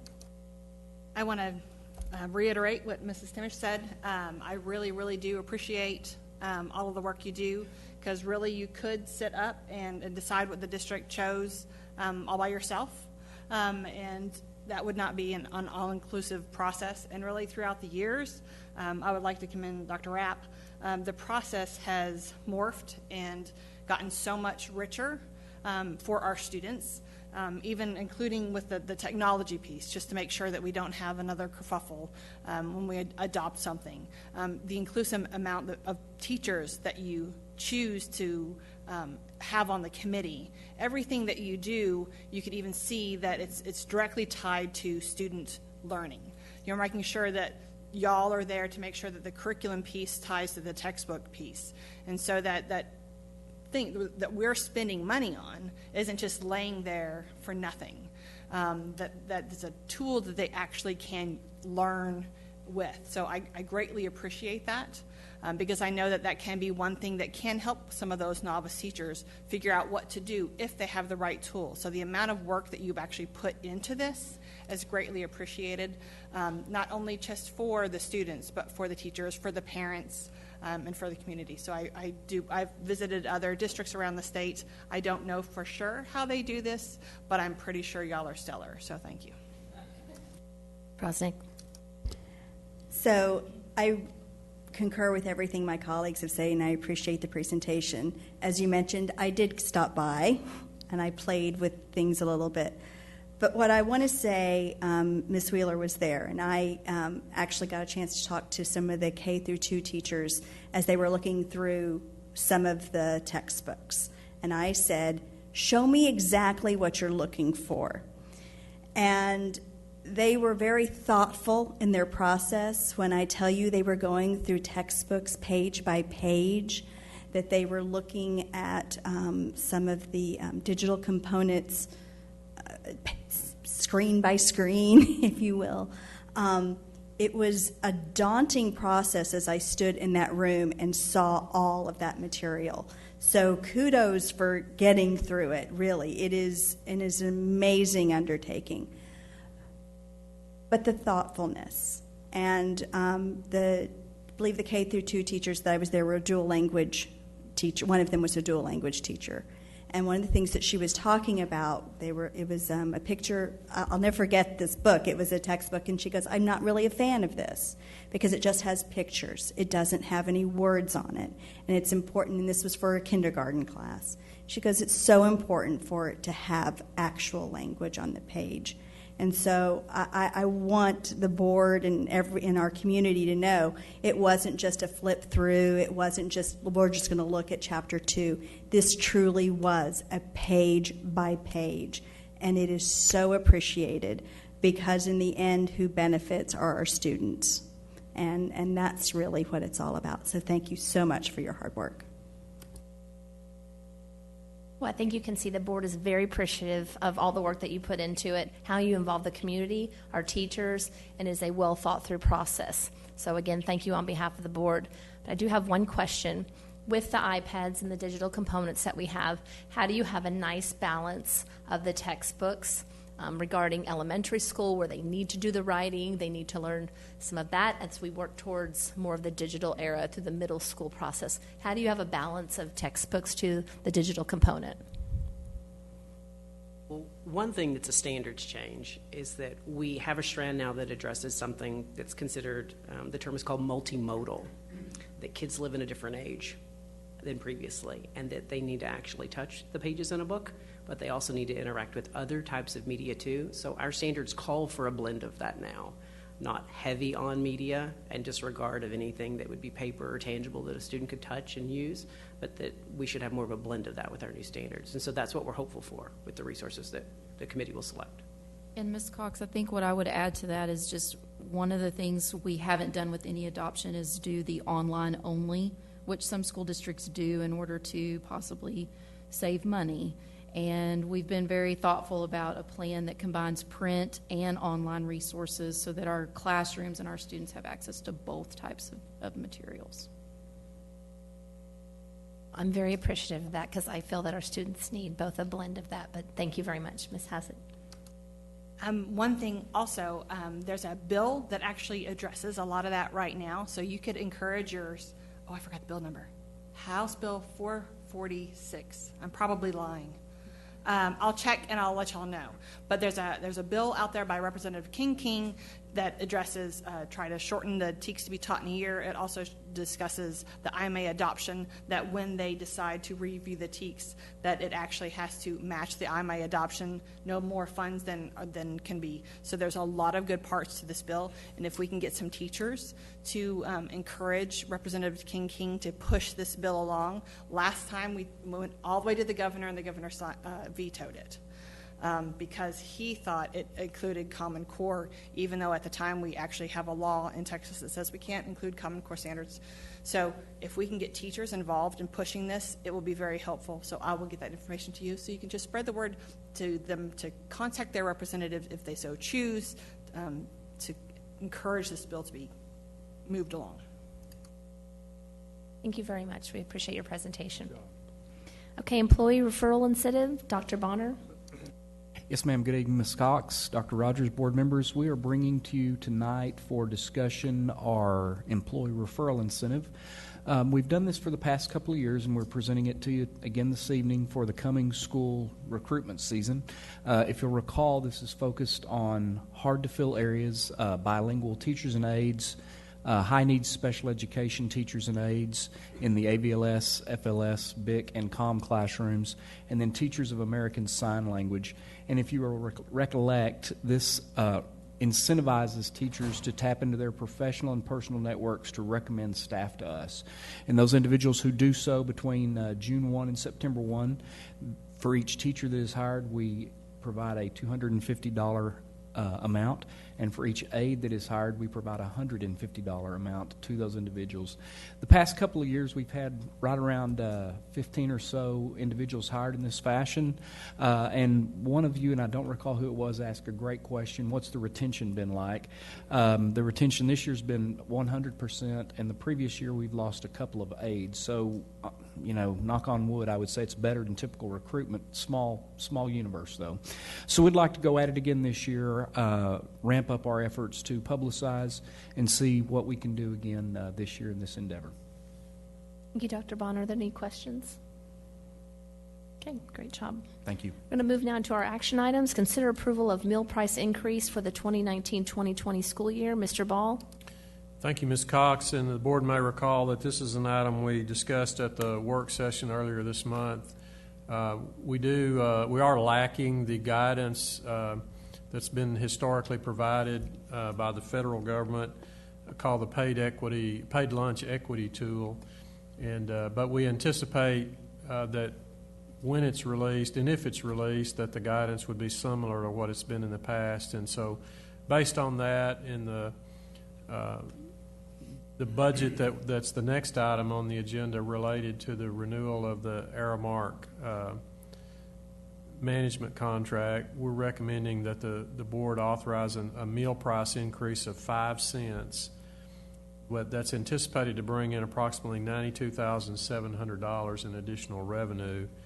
And as mentioned, we discussed this at the work session, and so I won't belabor the issue, but certainly the Aramark representatives are here, Ms. McDonald and Ms. Marr, and certainly we'd be happy to field any questions that the board may have on this issue. Thank you, Mr. Ball. Are there any questions? No? Would someone like to make a motion? I will. Ms. Cox, I move that the meal price increase of 5 cents for the 2019-2020 school year be approved as presented by administration. Thank you, Ms. Prosnick. That's a motion by Ms. Prosnick. Do we have a second? Second by Ms. Hassett. All in favor?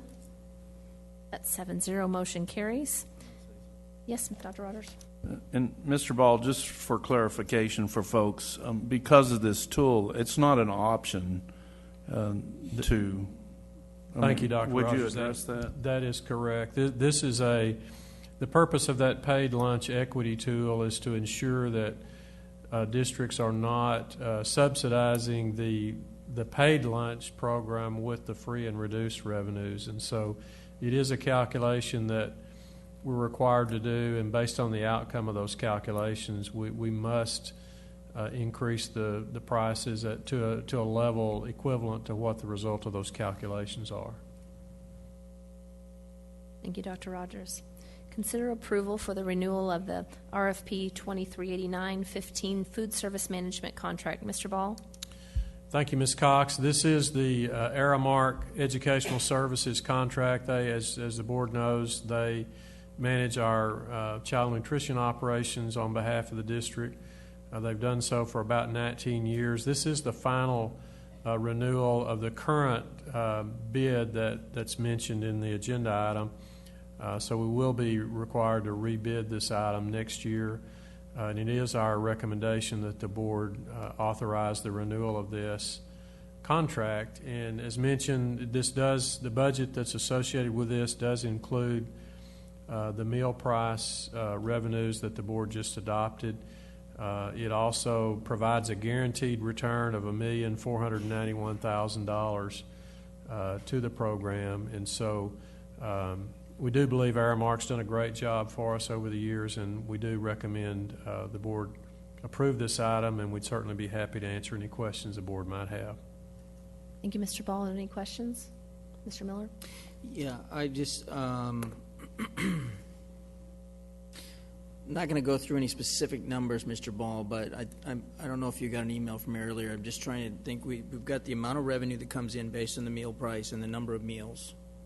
We've got different sources for that. Students or parents who pay, federal government that subsidizes or pays for the whole meal. Then what we have is management costs, administrative fees and management fees to Aramark, and then the rest essentially goes to paying the cost of the meals and then some left over that we can use for certain types of things within child nutrition, a new freezer, et cetera. Is that fundamentally how the equation works? Yes, sir. That's a pretty accurate characterization, Mr. Miller. It's the as you described, it's the paid lunches, the free and reduced lunch revenue from the Texas Department of Agriculture, which is the pass-through agency for the United States Department of Agriculture. And then those are the revenues, and then the expenditures are the food cost the labor costs associated with preparation of the meals, and then just various things like utilities and so forth that also are part of the operation of the cafeterias. And then capital outlay, as you described. There is a budget for capital outlay for replacement of equipment and so forth. And then the management fee and the administrative fee are the fees that are paid to Aramark for operating the program. And those fees are the result of a bid process as well. Yeah, yeah. So we're just taking that, exercising that fourth-year option, and yes, sir. So there's no question. I mean, kudos to. Aramark's done a great job for us. I guess we'll continue to do this, even though Alicia's not going to stick around. She did come back tonight. We're grateful to have her to get the tonight. renewal, and then she's moving on. But no, I think they're doing a great job, and a lot of creative options, and so just wanted to make sure, understand kind of that equation, if you will, of how that all works. Thank you. Thank you, Mr. Miller. Would someone like to? You have a question, Ms. Prosick? I'm just curious when that RFP timeline is going to start. We'll start developing it probably this fall, and probably about this time of year next year it'll be before the board for an action item, because I believe that's due at the end of April each year. Is that accurate, Craig? Craig's okay. Any other questions? Would someone like to make a motion? Ms. Timish? I move that the final renewal of the food service management contract with Aramark Educational Services and all anticipated expenditures and revenues for the 2019-2020 school year be approved as recommended by administration. Thank you, Ms. Timish. That's a motion by Ms. Timish. Do we have a second? Ms. Lasan? All in favor? That's 7-0. Motion carries. Consider approval of guaranteed maximum price for Etheridge Elementary School re-roof and Lakeview Middle School flooring replacement included in the 2017 bond projects. Mr. Ball? Thank you, Ms. Cox. And as you described, this is a roofing project and a flooring project, so there are really only two trades involved in this project. And as we discussed in the work session, this project is a little over the original cost estimates by about $340,000. And in a typical multi-trade job, if you will, there would be some opportunity to make up the budget overruns a little bit. But this project is so limited that there's not that opportunity. We did point out at the work session that we are under budget on several of the year one projects. In fact, we mentioned one project alone that we're under budget by about $480,000. And so we are recommending the board approve this project, even though it's a bit over the original cost estimates. The reason for the overage, we believe, is the inundation of the DFW market with roof claims as a result of really two or more significant hailstorm events over the last 2 years. And so everybody is re-roofing their buildings, and so we're competing significantly both for materials and for labor, the skilled labor involved in doing that. And so we believe that to be the primary reason for the overage. And so the guaranteed maximum price that's being recommended tonight is $1,400,516, and it's with Jackson Construction. And we'd certainly, Mr. Fight, Mr. Hughes are here, be happy to answer any questions the board might have on this project. Thank you, Mr. Ball. Any questions? Would someone like to make a motion? Mr. Miller? I move that the guaranteed maximum price of $1,400,516 for the Etheridge Elementary re-roof and Lakeview Middle School flooring replacement project by Jackson Construction be approved, and that the superintendent, chief financial officer, or executive director of procurement and contracts be authorized to sign any documents to implement this action as recommended by administration. Thank you, Mr. Miller. That's a motion by Mr. Miller. Do we have a second? Second by Ms. Sells. All in favor? That's 7-0. Motion carries. Consider approval of guaranteed maximum price for Valley Ridge Elementary School 20-year refresh and STEM Academy included in the 2017 bond projects. Mr. Ball? Thank you, Ms. Cox. This item is the construction manager at risk on this project is Core Construction. After going through the bid process with the subcontractors, they've presented a guaranteed maximum price proposal of $7,298,716. And as mentioned with some of the other previous projects, this was discussed at the work session. And so it's our recommendation this item be approved, and be happy to answer any questions the board may have. Thank you, Mr. Ball. Are there any questions? Would someone like to make a motion? Well, I move that the guaranteed maximum price of $7,298,716 for the Valley Ridge Elementary School 20-year refresh and STEM Academy by Core Construction be approved, and that the superintendent, chief financial officer, or executive director of procurement and contracts be authorized to sign any documents to implement this action as recommended by administration. Thank you, Ms. Prosnick. That's a motion by Ms. Prosnick. Do we have a second? Second by Ms. Lazan. All in favor? That 7-0 motion carries. Consider approval of guaranteed maximum price for Central Elementary 20-year refresh, Phase 1, included in the 2017 bond project. Mr. Ball? Thank you, Ms. Cox. This one is the portion of Central Elementary needed to accommodate the students. And the latter part of this project will be to accommodate the adults that will move into the space that's vacated.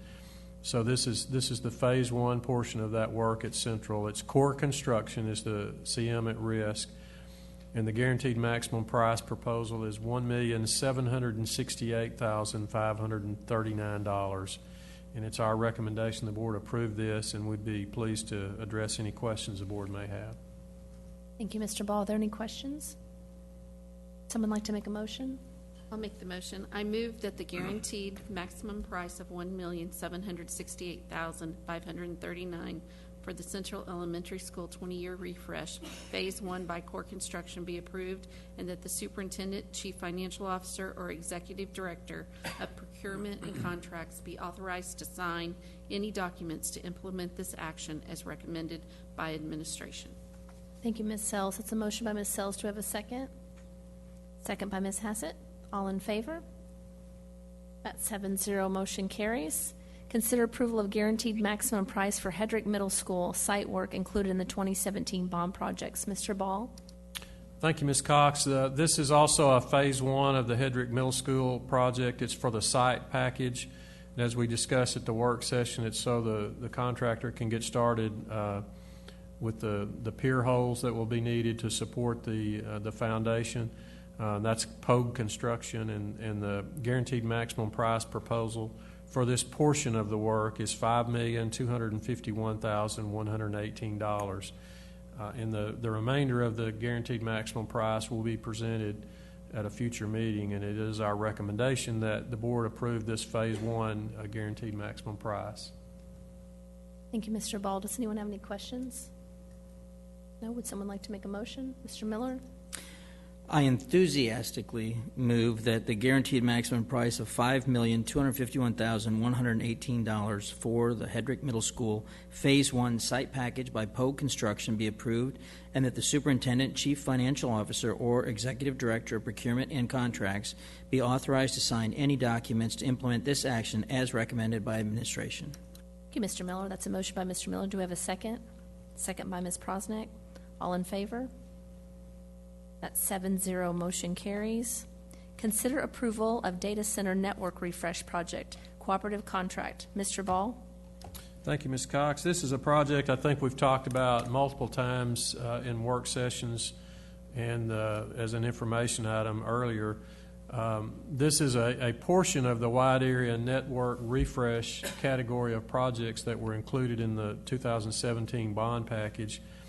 And the recommended vendor, as a participant in the state cooperative contract, the Department of Information Resources, there's 2 contract numbers listed there in the recommendation. And then the recommended price is in a separate item. And so the total price is $1,337,233. And so it's our recommendation that the board approve this item. utilizing the cooperative contracts referenced there in the recommendation, and that the vendor is NetSync for the total amount of $1,337,233. Thank you, Mr. Ball. Does anyone have any questions? Would someone like to make a motion? Ms. Lazan? I move that the anticipated expenditures in the amount of $1,337,233 with NetSync Network Solutions for the data center network refresh project be approved as presented by administration. Thank you, Ms. Lazan. That's a motion by Ms. Lazan. Do we have a second? By Ms. Timish? All in favor? That's 7-0. Motion carries. Moving on to the consent items. Is there any items that need to be pulled? Hearing none, would someone like to make a motion? Ms. Timish? I move the board approve the consent agenda items as presented by administration. Thank you, Ms. Timish. That's a motion by Ms. Timish. Do we have a second? Second by Ms. Sells. All in favor? That's 7-0. Motion carries.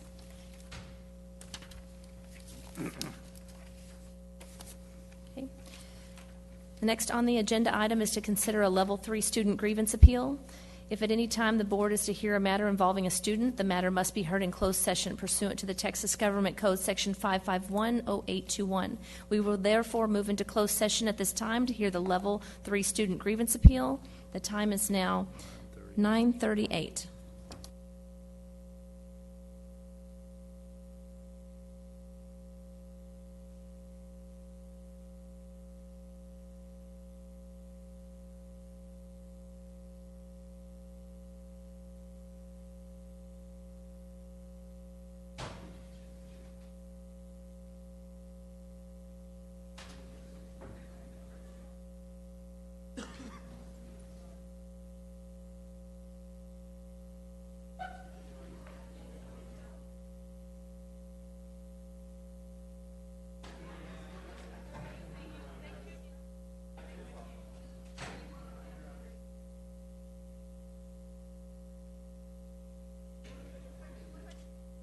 What can I do for you?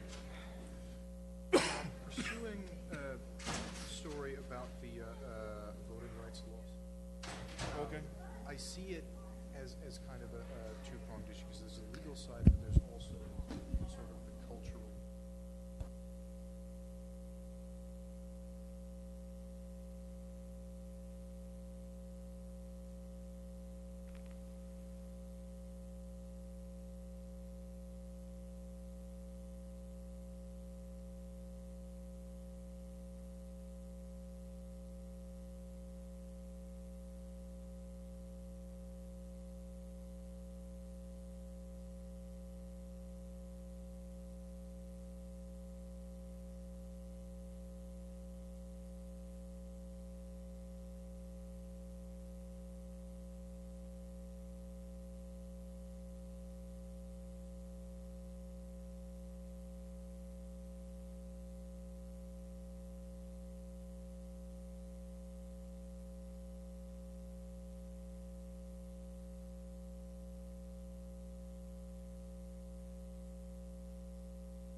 Okay, we are now back on record in open session, having returned from the closed session. The time is now 10:46.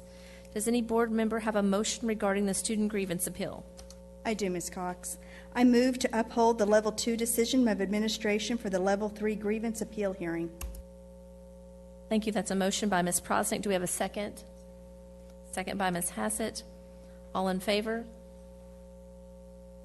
That 7-0 motion carries. There's no further business. This meeting is adjourned, and the time is now 10:46.